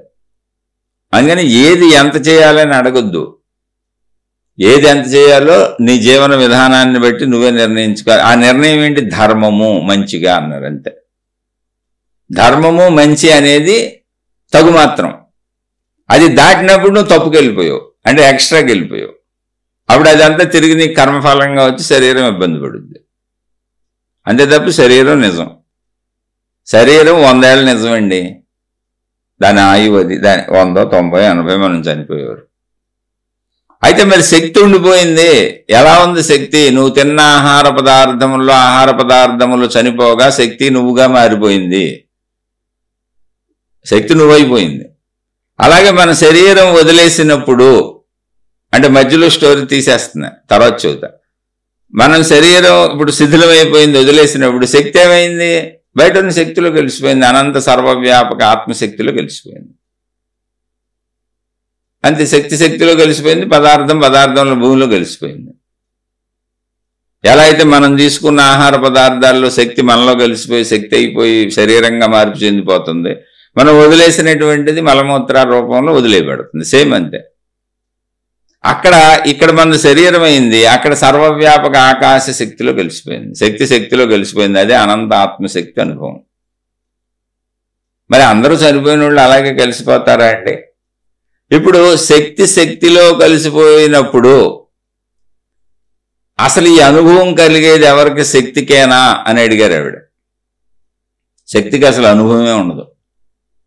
శక్తి పదార్థంతో కలిసి ఉన్నప్పుడే అనుభవం ఉంటుంది, అనుభవాలు ఉంటాయి. ఎందుకంటే అనుభవాలను గ్రహించే పదార్థానికి ఇంద్రియాలు ఉన్నాయి. ఇంద్రియాలున్న పదార్థానికే ఆ పదార్థంతో శక్తి సంయోగం చెందినప్పుడే గ్రహింపు అనేది ఉంటుంది. పదార్థం గ్రహిస్తుంది శక్తి సంయోగము చేత, శక్తికి గ్రహింపు ఉండదు. అయితే గ్రహించే శక్తి, గ్రహణ శక్తికి ఉంది. కానీ శక్తికి ఎందుకు గ్రహింపు ఉండదో చెబుతున్నానండి. ఏకముగా ఉంది శక్తి. ఎలా ఉంది? మొత్తం ఒకటే ఉంది. మీరు మళ్ళీ సృష్టిని మనుషుల్ని విడివిడిగా ఇప్పుడు తీసేయండి, కాసేపు పక్కన పెట్టేసేయండి. శక్తి ఎలా ఉంది? సర్వవ్యాపక ఆకాశము ఒక్కతే ఉంది, ఉన్నదంతా ఆకాశం ఒకటే. ఇప్పుడు అది కదలటానికి ప్లేస్ ఉందా? కాబట్టి అది కదలదు అని చెప్పారు. అది ఎంత ఉంది? ఉన్నదంతా అదే. ఎంత ఉందో నాకేం తెలుసు, నేను సామాన్య మనిషి, నువ్వు ధూళి కనని. కాబట్టి దాన్ని అనంతం అని చెప్పారు. అంటే దాని గురించి తెలియదు, అనంతం ఆది అంతములు తెలియదు. ఉన్నదంతా అది, మొత్తం అది, ఎటు చూసినా అదే ఉంది. ఓకే, ఇప్పుడు ఎవరు మనుషులు లేరు, మీరు ఒక్కళ్ళే ఉన్నారండి. అసలు మీరు నేను అని ఎవరితో మాట్లాడతారు? అసలు ఎవరో మనుషులు లేరు సృష్టిలో, మీరు ఒక్క మనిషి ఉన్నారు. ఒకసారి ఊహించుకోండి, సృష్టిలో రెండో మనిషి లేడు. నేను అని చెప్పాల్సిన అవసరం వస్తుంది అసలు? నేను అని గ్రహించాల్సిన అవసరం వస్తుంది అసలు? నేను అని గ్రహింపు ఉంటుంది అసలు? సృష్టిలో ఎవరు లేరు ఇంకా మీకు భిన్నంగా. మీకు ఆకలి లేదు, మీకు కోరికలు లేవు, మీకేమీ లేవు. అసలు మీకు ఆకలి లేదు, మీకు కోరికలు లేవు, కానీ మీరున్నారు. మీకు ఆకలి లేదు, మీకు కోరికలు లేవు, మీరున్నారు. అప్పుడు మీరు అసలు నేనని మాట్లాడతారా? మీరు ఏమైనా తెలుసుకుంటారా? మీకు ఏమైనా తెలుస్తుందా? మనకి ఆకలి కోరికలని ప్రయత్నం ఉండటం చేత, అవసరాలు ఉండటం చేత నేనన్న భావన పుట్టింది. ఉన్నదంతా సర్వవ్యాపక ఆత్మశక్తి అయినప్పుడు అసలు ఆ శక్తికి నేను అన్న భావన తెలుసుకోవాల్సిన అవసరమే లేదు దానికి. ఇప్పుడు నేను ఆత్మశక్తిని అని తెలిసేది ఎవరికి అంటే అసలు తెలుసుకుంటాం అనే ప్రాసెస్సే లేదు దానికి. తెలుసుకోవాలంటే రెండవది ఉండాలి, తెలియబడాలి అంటే రెండవది ఉండాలి. ఆ రెండవ దాని నుంచి ఇంద్రియాలు గ్రహించి తెలుసుకోవాలి. ఆత్మశక్తి రెండవది కాదుగా, ఉన్నదంతా అదే. దాని లోపల జరుగుతున్నది సృష్టి. మన శరీరంలో వెంట్రుకల వలె దాని లోపల జరుగుతున్న సృష్టి గురించి దానికి ఎందుకు తెలుస్తుంది? ఉన్నదంతా అదే అయితే అసలు ఉన్నదంతా అదే అయినప్పుడు దాని లోపల జరుగుతున్న సృష్టి గురించి దానికి తెలీదు. అసలు అక్కడ దాకా ఎందుకంటే మనం ఆహారం తింటున్నాం, నవిలి మింగుతున్నాం, గొంతు వరకు మనకు తెలుసు. గొంతు దాటినాక ఏమైందో మనకు తెలీదు. అసలు అది శక్తిగా ఎలా మారుతుందో తెలియదు, మన శరీరం ఎలా ఎదుగుతుందో తెలియదు, అది ఎలా మాంసం అవుతుందో తెలియదు, మనం ఎందుకు లావు అయిపోతున్నామో తెలియదు. డాక్టర్లు బాబు లావు తగ్గండి అంటారు, ఎలా తగ్గించుకోవాలో కూడా తెలియదు, తింటానే ఉంటాం. ఏం తెలుసు మనకు లోపల? మన లోపలదే మనకు తెలియనప్పుడు అనంత విశ్వశక్తిలో దాని యొక్క లక్షణములయ్యి, ఇంతకీ నిజంగా లేదు సృష్టి, దాని లక్షణములు, దాని గుణములు అవి నిజంగా ఉన్నదని మనం భావించుకుంటున్నాం. కానీ అవి దాని లక్షణములు, దాని గుణములు. ఇప్పుడు మనిషి ఉన్నాడు, నాకు కోపం ఉంది, నాకు దయ కూడా ఉంది, నాకు జాలి కూడా ఉంది, నాకు ప్రేమ కూడా ఉంది, నాకు ఈర్ష్య కూడా ఉంది, నాకు అసూయ కూడా ఉంది, నాకు కోరిక కూడా ఉంది. ఒక మనిషికి ఎన్ని ఉన్నాయి? ఎక్కడున్నాయండి? ఏదో ఒక్కొక్కటి తీసి చూద్దామని తీసి చూడండి గుణాలన్నీ. ఒక మనిషి స్వభావాలన్నీ తీసి చూడగలరా? కానీ మనిషికి ఎన్ని స్వభావాలు ఉంటాయి? 100,000 ఉంటాయి. సందర్భానుసారం ప్రవర్తిస్తూ ఉంటాడు, కానీ అవి తీసి చూడటం కుదురుతుందా? అలాగే శక్తి యొక్క లక్షణములు, గుణములు తీసి చూడటానికి విడిగేమి లేవు, దానిలోనే జరుగుతుంది. అది కోపం నాలోనే జరుగుద్ది, దయ నాలోనే పుడుతుంది, క్షమ నాలోనే పుడుతుంది. కానీ నాలో పుట్టే భిన్నమైన మనుషులు ఉన్నారు కాబట్టి ప్రవర్తనగా కనపడుతుంది. కానీ ఉన్నదంతా అనంత ఆత్మశక్తి అయినప్పుడు, మనలో పుడుతున్న గుణముల వల్లనే అవి దాని గుణములైనప్పుడు, దాని స్వభావములైనప్పుడు ప్రత్యేకంగా దానికాడ తెలుస్తుంది. తెలిసే అవకాశం లేదు, తెలుసుకునే అవకాశం లేదు. నేను అనంతాత్మశక్తిని అన్న భావన సాధకుడుగా ఉన్న దశలో, శరీర దశలో మనం భావించుకోవటమే తప్ప అనంత ఆత్మశక్తిగా ఆ అనుభవం, నేను శక్తిని అన్న భావన ఒకసారి కలిగిన తరువాత శరీరం ఉండే నేను శక్తిని, నేను ఆత్మని అని మాట్లాడతాడేమో తప్ప శరీరం వదిలేసి అనంత ఆత్మశక్తిలో కలిసిపోయినాక అసలు తెలుసుకోవటం ఉండదు, తెలియబడటం ఉండదు. ఎందుకంటే అది ఏకంగానే ఉన్నది. అసలు నేనన్న తలంపే ఉండదు అక్కడ. మీరు ఒక్కళ్ళే ఉన్నారు సృష్టి మొత్తం, నేనని ఎవరితో చెబుతారు? రెండో వాళ్ళు లేనప్పుడు నేనెందుకు పుడుతుంది? రెండోది ఉంటే నేను పుడుతుంది. అవసరం ఉంటే ఏదైనా పుడుతుంది. అసలు అవసరమే లేని చోట ఏం పుడుతుంది? మీకు ఆకలి లేదు, మీకు కోరికలు లేవు, ఇప్పుడు ఏం పుడుతాయి చెప్పండి? ఒకసారి చూడండి. ఆకలి లేదు, కోరికలు లేవు, శరీరం అంతా ఉంది, ఇంద్రియాలు ఉన్నాయి, యాజ్ ఇట్ ఈజ్కి ఇప్పుడు ఏముంది? అన్నీ ఉన్నాయండి. కానీ మనకు ఆకలి లేదు, కోరికలు లేవు. అసలు ఆలోచన పుడుతుందా ఇప్పుడు మీకు? ఆకలి కోరికలు లేనప్పుడు ఆలోచన ఎలా పడుతుంది? మీకు ఆకలి లేదు, కోరికలు లేవు, ఆలోచన పుడుతుందా? అలాగే అనంత ఆత్మశక్తి అలా ఉంది, దానికి ఆలోచన కూడా పుట్టదు. ఎందుకనంటే దానికి ఆకలి కోరికలు లేవు, సర్వవ్యాపకం, అది ఉన్నది ఒకటే. మీరు ఒక్కసారి ఊహించుకోండి, ప్రపంచం అంతా ఉన్నది నేను ఒక్కడనే ఒక్కదాన్నే అయితే అని వింటనోళ్ళు ఊహించుకోండి. నాకు ఆకలి కోరికలు లేకపోతే, ఆకలి లేదు, కోరికలు లేవు, భయాలు లేవు, ఏమీ లేవు, అప్పుడు అసలు నాకు ఏం పుడుతుంది? నేను ఉన్నానని తలంపు కూడా నాకు అనిపిస్తుంది. అసలు దాంతో కూడా అవసరం లేదు. అప్పుడు నాకు ఆకలి లేదు, భయం లేదు, బాధ లేదు, దుఃఖం లేదు, కోరిక లేదు. కోరిక నుంచి కదా ఇవన్నీ వస్తున్నాయి, ఆకలి నుంచి కదా ఇవన్నీ పుట్టినాయి. నాకు భిన్నంగా ఎవరు లేరు, రెండో మనిషి లేడు, నేను ఒక్కడనే ఉన్నాను. ఏమి పుట్టవు, నిశ్చలంగా ఉంటారండి. అయితే మీరు తిరుగుతూ ఉండొచ్చు, లోకం ఉండొచ్చు, మీరు తిరుగుతూ ఉండొచ్చు, మీ కాళ్ళు ఉన్నాయి కాబట్టి కదులుతూ ఉండొచ్చు, చేతులు ఉన్నాయి కాబట్టి ఆ చెట్టు కొమ్మలు ఈ చెట్టు కొమ్మలు తుంపుతూ ఉండొచ్చు. కానీ మీకేమి లేవుగా, కోరికలు లేవు, భావాలు లేవు కదా. మీరు సంచరిస్తూ ఉండొచ్చు, మీరు కదులుతూ ఉండొచ్చు, కానీ అది కదలిక కాదు, సంచలనం కాదు, అది నిశ్చలతే. ఎందుకని అక్కడ దుఃఖం లేదు, అక్కడ సుఖం లేదు, అక్కడ భావమే లేదు. ఎందుకని కోరిక లేదు, అవసరం లేదు, భయం లేదు, శరీరం ఉంది, సృష్టి ఉంది, మీరు తిరుగుతూ ఉంటారు అంతే. ఆ తిరుగుడికి అర్థం లేదు, ఏమీ లేదు. నేను తిరుగుతున్నానని కూడా మీకు తెలియదు, ఎందుకంటే మీరు చవటానికి నేనే అనడానికి రెండో వాళ్ళు లేరు. అప్పుడు అసలు నేననే భావన కూడా పుట్టదు. అనంత ఆత్మశక్తి అలా ఉంది. ఎందుకని ఉన్నది ఒక్కటే. ఇది ఊరికనే శరీరంతో పోల్చాను కాదు, సర్వవ్యాపకంగా ఉన్న ఆకాశ శక్తి అది. అందుకని ఎవరైతే ఇందాక చెప్పాను, ప్రాణం వదిలేసినాక ఏమవుతుందంటే, పండు తినేసినాక పండు పదార్థాన్ని మలంగా విసర్జించాం, అది శక్తిగా ఎలా మారిపోయిందో అలా శరీరం భూమిలో కలిసిపోయింది, కాల్చటమో పూడ్చటమో శక్తిలో కలిసిపోయింది. ఇది మామూలుగా అంటే మీరు ఆత్మశక్తి అన్నప్పుడు. ఇప్పుడు ఇక్కడ ఏమవుతుంది? శక్తిలో కలవట్లా మనకు. ఎందుకంటే మనసు ఒకటి తయారైంది మనకు. మనసు ఏంటి? నేను మనిషినని, పరిమిత శరీరం నాదని, నా భావాలు, నా భార్య, నా పిల్లలు, ఎంత సృష్టి, ఎంత ప్రపంచం, అబ్బో కోటాను కోట్లు చూశాను, అయ్యో ఇదేంటని చచ్చిపోగానే ఇప్పుడు మనసు ఉంది అక్కడ శక్తి లేదు. అదేంటండి శక్తి లేకపోవడం ఏంటి, మనసు ఉండటం ఏంటంటారా? శక్తి మనసుగా ఉంది. ఇంద్రియాలతో గ్రహించినటువంటి విషయాలన్నీ ఆ శక్తి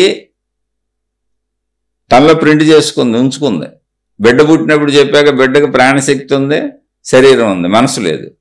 కానీ ఆ బిడ్డకి ఇప్పుడు అమ్మ ఎత్తుకొని పాలు తాగించడం నుంచి, మొదటి ఆకలి మొదలవడం నుంచి, మొదటి ఏడుపు స్పందన నుంచి అవన్నీ ఇప్పుడు ఆ శక్తిలో ప్రింట్ అవుతున్నాయి.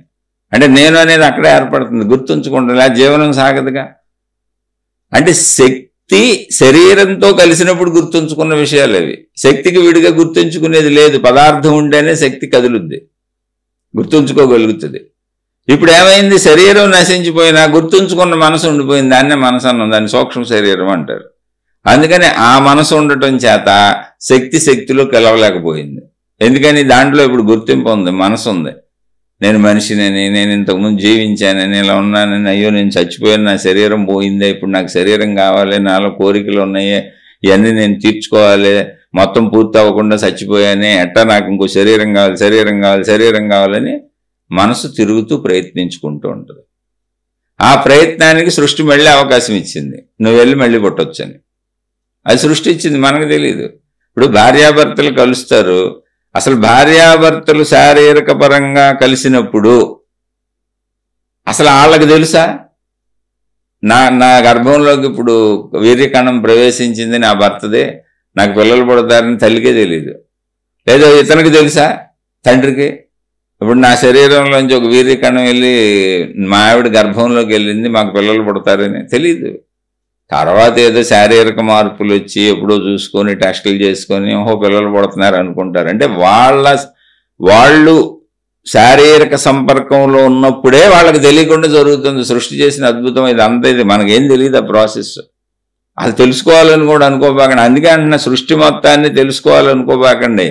శరీరం నుంచి నేను శక్తిని అనే భావంలోకి వెళ్ళండి. తెలుసుకోవటం అనేది తెలియదు, ఆ క్రియలు తెలియదు ఎలా మార్పులు చెందుతుందో, అసంభవం అది.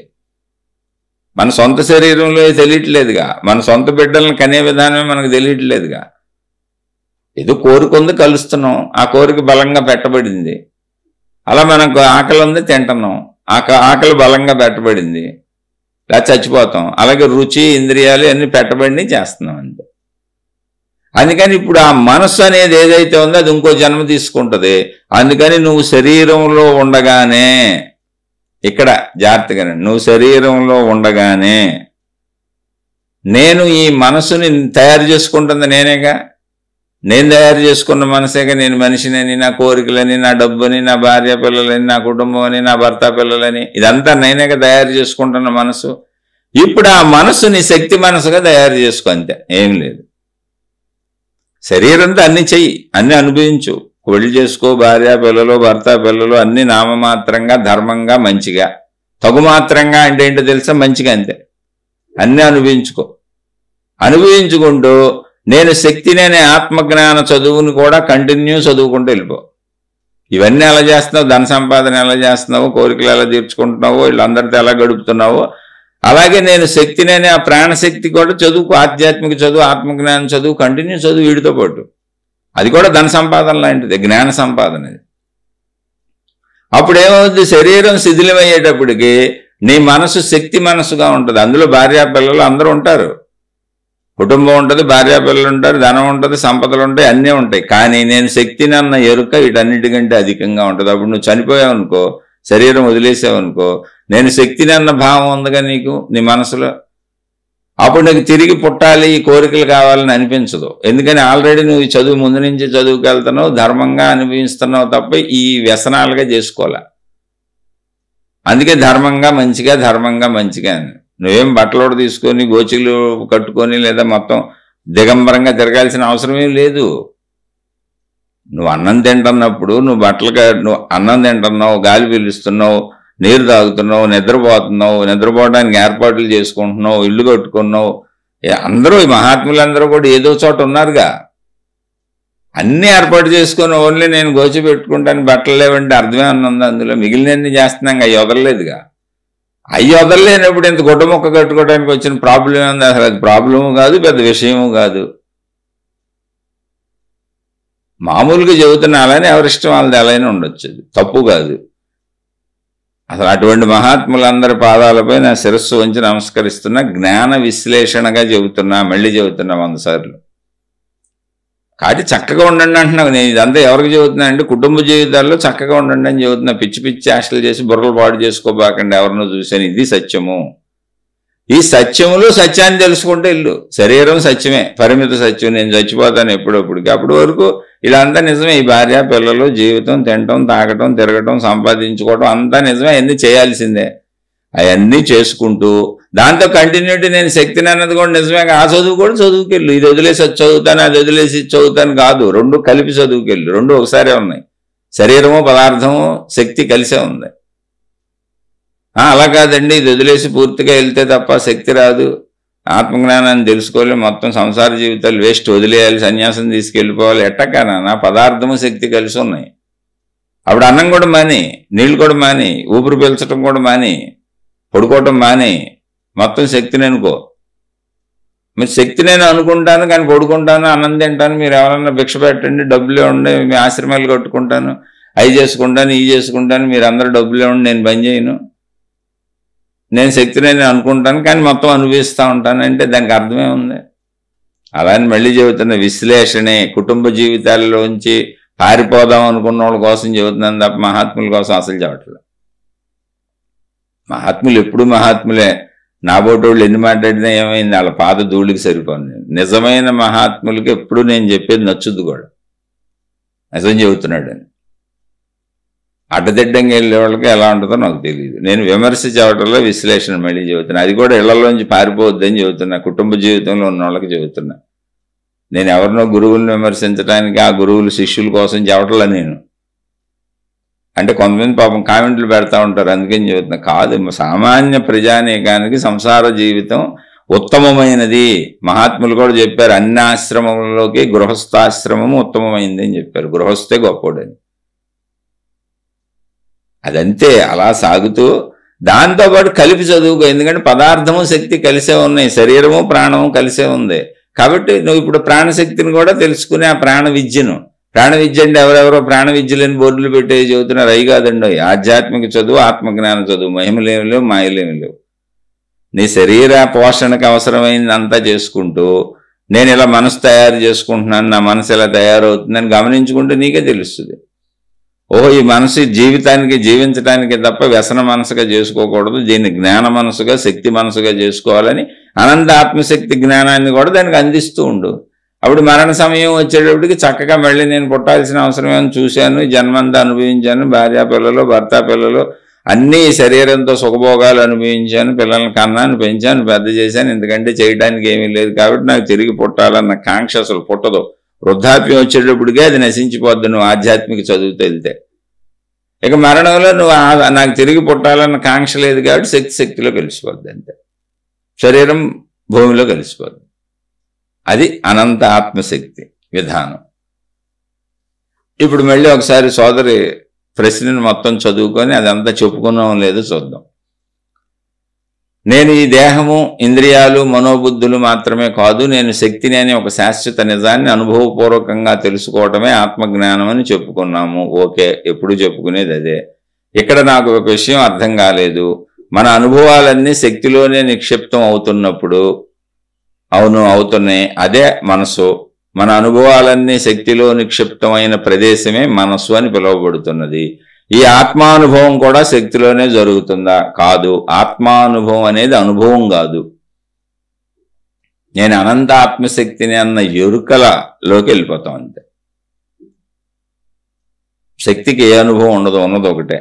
అయితే అది మన భావనలో ఉన్నది ఒకటే అనేటువంటి గాఢ భావనలోకి వెళ్ళిపోతాం. దాన్ని ఆత్మానుభవం అనొచ్చు. ఆత్మానుభవం అనొచ్చు, కానీ నేను శరీరంతో ఉన్న మనిషి నేను ఆత్మను అని చెబుతాడు తప్ప శరీరం వదిలినాక ఆత్మకు అనుభవం ఏమి ఉండదు. జీవన్ముక్తులైన మహాత్ములు శరీరంతో ఉన్నంత వరకు నేను ఆత్మస్వరూపుణ్ణి అని చెప్పొచ్చు, నాకు ఈ దేహభావం తగ్గిందని చెప్పొచ్చు, ఆత్మభావంలో అనేక మాటలు మాట్లాడొచ్చు. అలాంటి దేహభావనలు అన్నీ చేస్తారు. ఇప్పుడు నిసర్గదత్త మహారాజు అని ఉన్నారు, ఆయన బ్రతికుండగానే అనంత ఆత్మతత్వాన్ని పొందారు, జీవన్ముక్త స్థితిని పొందారు. కానీ ఆయన అలా కూర్చొని చక్కగా బీడీలు కాల్చుకునేవాళ్ళు. మరి మామూలుగా బీడీలు సిగరెట్లు కాల్చితే తప్పంటాంగా మనం. ఆయన చక్కగా బీడీలు కాల్చుకొని ఆత్మజ్ఞాన ఉపదేశాలు చెప్పేవాళ్ళు అందరికీ. నేను ఆ మహానుభావుడిని తప్పండి, ఆ మహానుభావుడికి వచ్చిన జ్ఞానంలో కోటో వంతు వచ్చినా నేను తరించిపోయినట్టే కాదు. అలా శరీరపరంగా మామూలుగా ఉంటారని చెబుతున్నా. శరీరంతో ఉన్నారు కనుక ఆయన బోల్డ్ బోధలు అందించారు. రమణ మహర్షి కానీ, నిసర్గదత్త మహారాజు కానీ, ఇటువంటి మహాత్ములు అన్ని బోధలు ఎందుకు చెప్పారంటే శరీరంతో ఉన్నారు కనుక.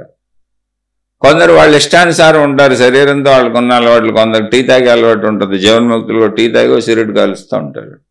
ఇప్పుడు నిసర్గదత్త మహారాజు బీడీలు కాల్చేవాళ్ళు, షిరిడి సాయిబాబా పొగాకు హొక్కా పీల్చేవాడు ఆయన. అలానే రమణ మహర్షి ఏమీ చేయలేదు అసలు. అలా ఉంటారు, ఇలా ఉంటారు. శరీరాలు పనిచేసుకెళ్తూ ఉంటుంది. కానీ వాళ్ళు ఎక్కడ ధర్మం తప్పరు, పద్ధతి తప్పరు, విధానం తప్పరు. వాళ్ళు కాల్చారని మనం కాలవకూడదు. ఎందుకంటే వాళ్ళు జీవన్ముక్తులు, వాళ్ళు ఎందుకు కాలుస్తున్నారో కూడా మనకు తెలియదు అసలు. అది అలవాటుగా కాల్చారా, పాత అలవాటు వదలటం లేదా, శరీరానికి అది ఉంటుందా, జీవన్ముక్తుడికి ఏం పట్టింపులు ఉండవా, ఏమో అవి మనకు తెలియదు. కానీ వాళ్ళు చేశారని మనం చేయకూడదు. ఎందుకంటే మనం జీవన్ముక్తులు కాదుగా. మనకు అవి వ్యసనాలు అవుతాయి, మనకి అవి అనారోగ్యాలు అవుతాయి, బాధలు అవుతాయి. వాళ్ళకి ఒకవేళ అది అనారోగ్యమైన వాళ్ళ శరీరాలకి అవి అనారోగ్యాలు అయినా కూడా ఈ శరీర భావన లేదు కాబట్టి దుఃఖభావం తీసుకోరు. అందుకని ఈ అనుభవం ఎవరికి కలుగుతుందంటే ఆత్మశక్తికేనంటే కాదు, అనుభవాలన్నీ జీవుడికే. నేను అనంత ఆత్మశక్తిని అన్న అనుభవం కూడా పదార్థ రూపంలో ఉన్న జీవుడికి శరీరంతో ఉన్నప్పుడు కలుగుద్ది. శరీరం వదిలేసినాక ఏ అనుభవము ఉండదు. దానికి వివరణ ఇంతకుముందు చెప్పాను. అది మొత్తం అదే అయినప్పుడు, లేదా ప్రపంచం అంతా మీరు ఒక్కళ్ళే ఉన్నప్పుడు, మీకు ఆకలి లేనప్పుడు, మీకు కోరికలు లేనప్పుడు, అసలు మీకు భావాలతో అవసరమే లేనప్పుడు మీకేమనిపిస్తుంది? రెండో వాళ్ళు ఎవరు లేనప్పుడు ఏమనిపించదు. కానీ మీరు తిరుగుతూ ఉంటారు, కదులుతూ ఉంటారు, పడుకుంటారు, లెగిస్తారు, మీ ఇష్టం కూర్చుంటారు, ఆకులు దుంపుతారు, ఏదో పెట్టలు తరుగుతారు. కానీ అవన్నీ పనులు కాదు అసలు. మీ దృష్టిలో మీకు ఏదో పని చేస్తున్నాయని అనిపించదు. మీరు ఒకసారి ఊహించి చూసుకోండి, మీకే అర్థమవుతుంది. కాబట్టి శక్తికి భావం ఉండదు. జీవం ఉన్నప్పుడు అంటే శరీరం ఉన్నప్పుడు ఆ శక్తిని తెలుసుకున్న వాళ్ళు భావ వ్యక్తీకరణ చేస్తూ ఉంటారు. వాళ్ళు చేసిన వ్యక్తీకరణ ఈ ఆత్మజ్ఞానం చదువుగా మనం చదువుకుంటున్నాం, వాళ్ళు చెప్పిన బోధలే. ఇది ఈ అనుభవం ఎవరికి కలుగుతుంది? శక్తికేనా అంటే దానికి ఆన్సర్ ఇది. మరి అజ్ఞానం ఉన్నది శక్తిలోనేనా? అసలు శక్తిలో అజ్ఞానము లేదు, జ్ఞానము లేదు. శక్తికి భావమే ఉండదు, ఉన్నదంతా ఒక్కటే, సర్వవ్యాపకం. అది అజ్ఞానము కాదు, భావము లేదు, దానికి ఏ భావం ఉండదు. కానీ అజ్ఞానం ఉన్నది శక్తిలోనా అంటే పరిమిత భావంతో శరీరంలో ఉన్నటువంటి మనిషి ఎవరున్నారో, నేను మనిషిని ఎవరు అనుకుంటున్నారో వాళ్ళకి అజ్ఞానం ఉంది. అజ్ఞానం కూడా ఇప్పుడు ధర్మంగా మంచిగా జీవించినప్పుడు అజ్ఞానం లేదు, అధర్మాలకు వెళ్ళి అన్యాయం చేసి ఇతరులను మోసం చేస్తున్నప్పుడు అజ్ఞానం ఉంది. అంతే తప్ప నేను శరీరం అనుకోవడం అజ్ఞానం కాదు. శరీరంతో కుటుంబ జీవితాలు జీవించుకుంటూ వెళ్ళటం అస్సలు అజ్ఞానం కాదు. అది సృష్టి పెట్టింది. నీకు శరీరం ఉంటేనే ఆత్మజ్ఞానాన్ని పొందగలవు. శరీరం లేకుండా నువ్వు ఆత్మజ్ఞానాన్ని పొందలేనప్పుడు శరీరం అజ్ఞానం ఎట్టవుద్ది? అంత జ్ఞానానికి తీసుకెళ్లే దారే ఇది. దీన్ని ఇంకా బాగా జాగ్రత్తగా చూసుకోవాలి. కాబట్టి తప్పులు చేసేవాళ్ళు అజ్ఞానంలో ఉన్నట్టు. శక్తికి జ్ఞానము ఉండదు, అజ్ఞానము ఉండదు. అది నిర్వికారము, నిరంజనము, అనిర్వచనీయము, వచనములతో చెప్పడానికి కుదరదు. అది సచ్చిదానందము, ఎప్పుడు ఆనందంగా హాయిగా ఉంటుంది అక్కడ. ఇదేంటండో మళ్ళీ ఏమి ఉండదని ఆనందంగా ఉంటుంది అంటున్నారు ఏంటంటారా? మీరు ఒకసారి చూడండి, మనం గాఢ నిద్రలోకి వెళ్ళిపోయాం, మనం మర్చిపోయాం, మన శరీరాన్ని మర్చిపోయాం, మొత్తం ప్రపంచాన్ని మర్చిపోయాం. నిద్రలోంచి మెలుకు వచ్చింది, హాయిగా ఉందా దుఃఖంగా ఉందా? హాయిగా ఉందంటాం అందరం, అందుకే నిద్రకు ప్రయత్నిస్తాం. నిద్రపోవటం అంటే ఏం జరిగిందో తెలుసా? శరీరం నిద్రపోయింది, మనసు నిద్రపోయింది. శరీరము మనసు నిద్రపోయినప్పుడు ప్రపంచం ఉండదు, సృష్టి ఉండదు. సృష్టి ఉన్నది శరీరానికి, మనసుకి. మీరు శక్తిలో ఉన్నారు ఇప్పుడు. శక్తి అదే అనంతాత్మశక్తి యొక్క స్థితి. అది మీరు ఇప్పుడు శక్తిలోకి వెళ్ళారు, రోజే వెళ్తున్నారు నిద్రలో, కానీ అది శక్తి అని తెలియదుగా మనకి. నేను శరీరం అనుకుంటున్నాగా. అక్కడ మీరు నిద్రలోకి వెళ్ళిన శక్తికే. శక్తి నిద్రపోదు, దానికి భావాలు లేవు, దానికి ఆలోచన లేదు, ఉన్నదంతా అదే. ఉన్నదంతా అదే కనుక, సర్వవ్యాపకంగా ఉన్నదంతా అదే కనుక, అది ఒక్కటే కనుక మనకు నిద్రలోకి వెళ్ళినప్పుడు ఏ భావన లేదు, అసలు సృష్టి కనపడతలేదు. ఎందుకని? సృష్టి లేదు, ఉన్నదంతా శక్తే. శరీరం నిద్రపోయింది, మనసు నిద్రపోయింది, అప్పుడు సృష్టి లేదు, శక్తే ఉంది. ఆ శక్తి స్థితి ఎలా ఉంది? ఆనందంగా ఉంది. మళ్ళీ శరీరము మనసు మేల్కొన్నాక సృష్టి ఉందంటున్నాం మనం. అప్పుడు శక్తి కనపడతలా, అంటే శక్తిని భావించుకోవట్లే మనం. ఆ మెలకువలో కూడా శక్తి భావాన్ని తెచ్చుకోవటమే ఆధ్యాత్మిక చదువు, ఆత్మజ్ఞాన చదువు. కాబట్టి సోదరి అడిగినటువంటి ప్రశ్నలన్నింటికి చెప్పానని అనుకుంటున్నాను. ఒకవేళ అర్థం కాకపోతే ఆ సోదరైనా మళ్ళీ అడగొచ్చు, మీకు ఏం అర్థం కాలేదో ఆ కాని విషయాన్ని మళ్ళీ స్పష్టంగా రాయండి. తప్పకుండా చెప్పుకునే ప్రయత్నం చేద్దాం. ఎందుకంటే ఈ ఆధ్యాత్మిక చదువు చదువుకుంటుంటే, ఆత్మజ్ఞానం చదువుకుంటుంటే చాలా హాయిగా ఉంటుంది. జీవితంతో కలిపి సాగించుకోవాలి. జీవితాన్ని వదిలేసి నేర్చుకునేది కాదు అది. శక్తి పదార్థం కలిసే ఉంటాయి. జీవితం శరీరం ఉండగానే దాన్ని కూడా తెలుసుకుంటే వెళ్ళాలి. అప్పుడు శరీర అనుభవాలు తెలుసుకోవాలి, మనో అనుభవాలు తెలుసుకోవాలి, శక్తి అనుభవాలు తెలుసుకోవాలి. మూడు తెలుసుకుంటే వెళ్తున్నాం అనుకోండి, శరీరం అంతమయ్యే స్థితి వచ్చేటప్పటికి శరీర మనో అనుభవాలు అంతమైపోద్ది. ఎందుకంటే శరీరంతో ఇంతే కదా, అన్ని అనుభవించాను కాబట్టి శక్తిగా మిగిలిపోయానని మనకే తెలుస్తుంది. మళ్ళీ పుట్టం. ఇప్పుడు ఎప్పుడైతే దీన్ని వదిలేసి నేను ఆత్మశక్తిని తెలుసుకుంటానన్నామో, శరీర అనుభవాలు లేవు, మనో అనుభవాలు లేవు, ప్రాపంచిక అనుభవాలు లేవు. అది సంపూర్ణ జ్ఞానం అవదు, అది మిడిమిడి జ్ఞానం అవుతుంది, పనికిరాని జ్ఞానం అవుతుంది. ఈ సృష్టిలో నువ్వు ఏ శరీరంతో వచ్చావో ఆ శరీరంతో ఈ జ్ఞానం ఇంతే అని తెలుసుకొని ఆ శక్తిలోకి వెళ్ళాలి. లేకపోతే మళ్ళీ ఈ జ్ఞానం తెలుసుకోవడానికి చేస్తావు, మళ్ళీ ఏదో ఒకటి చిత్రాలు చేస్తావు. అందుకే చాలా మంది ఇదంతా వదిలేసి వెళ్ళిపోయిన వాళ్ళు మహాత్ములు అయిపోయి పెద్ద పెద్ద ఆశ్రమాలు పెట్టేసి మేము ఆత్మశక్తిని తెలుసుకున్నాం, ఈ సాధనలు బోధనలు అన్ని బోల్డ్ చెప్పేసి మళ్ళీ బోల్డ్ డబ్బు పోగేస్తారు, 1000 ఎకరాల్లో ఆశ్రమాలు కడతారు, ఆ స్త్రీ పురుషులు వేసుకు తిరుగుతారు. కొంతమంది స్త్రీలైతే పురుషులతో అక్రమ సంబంధాలు పెట్టుకొని మళ్ళీ జైళ్ళల్లో ఉన్నారు. ఎందుకు ఇవన్నీ చేస్తారంటే ప్రాపంచిక అనుభవాలని పొందుతూ వదిలేసుకుంటూ వెళ్ళలేదు కనుక. కామిగాని వాడు మోక్షగామిగాడు. ప్రాపంచిక అనుభవాలను వదిలేసి ఎప్పుడైతే అడు దూకావో మళ్ళీ ప్రాపంచిక అనుభవాలకు దూకుతావు. ఎందుకంటే ఈ అనుభవాలు తెలియలేదుగా నీకు, తెలిసి వదిలేయాలి. సంపూర్ణత్వంగా శక్తిలో కలిసిపోతావు. అందుకే చాలా మంది మహాత్ములు డబ్బును వదలరు, కీర్తిని వదలరు, కీర్తి ప్రతిష్టలు వదలరు, మేమే ఉండాలి, మా బొమ్మలే ఉండాలి, మా పేర్లే ఉండాలి, మా సంస్థలే ఉండాలి, మా మతాలే ఉండాలి, మా దేవుళ్ళే ఉండాలి, మా మతం గొప్ప, అది గొప్ప, కొట్టుకునేది ఎందుకు అనుకుంటున్నారు? ఈ ప్రాపంచికమైనటువంటి శారీరక మానసిక పరుధుల్ని అధిగమించేసి మేమేదో పొందేద్దామని ట్రై చేశారు ఈ విధానంలో సాగకుండా. అందుకని అక్కడికి వెళ్ళినా పోలా, అయ్యా డబ్బు పిచ్చి, కీర్తి పిచ్చి అవన్నీ పోలా. అవన్నీ ఇక్కడ వదిలేసుకుంటా దీంతో అన్నింటినీ కలిపి సమానంగా నడుపుకుంటూ వెళ్తే అది పోద్ది. అన్నీ పోతాయి, శక్తిలో గెలిచిపోతాయి. అది నాకు అర్థమైంది చెప్పాను. ఎక్కడైనా మీకు నేను చెప్పింది నచ్చకపోతే దయచేసి నన్ను క్షమించండి, నేను సామాన్యుడు. నేను ఏదైనా నేను చెప్పిన దాంట్లో ఇది విని ఆచరించేవాళ్ళు, సాధన చేసుకునేవాళ్ళు, అంటే సాధన చేయకపోతే అసలు ఉపయోగం లేదు, ఎన్ని విన్నా కాస్త సాధన చేసుకోండి. సాధన చేసుకునే వాళ్ళకి ఏదైనా సందేహం వస్తే మళ్ళీ తప్పకుండా అడగండి, మళ్ళీ మాట్లాడుకుందాం. శుభమస్తు. మీకు మీ కుటుంబ సభ్యులకు మేలు చేకూరుగాక. మరలా మరొక కొత్త శీర్షికతో కలుసుకుందాం.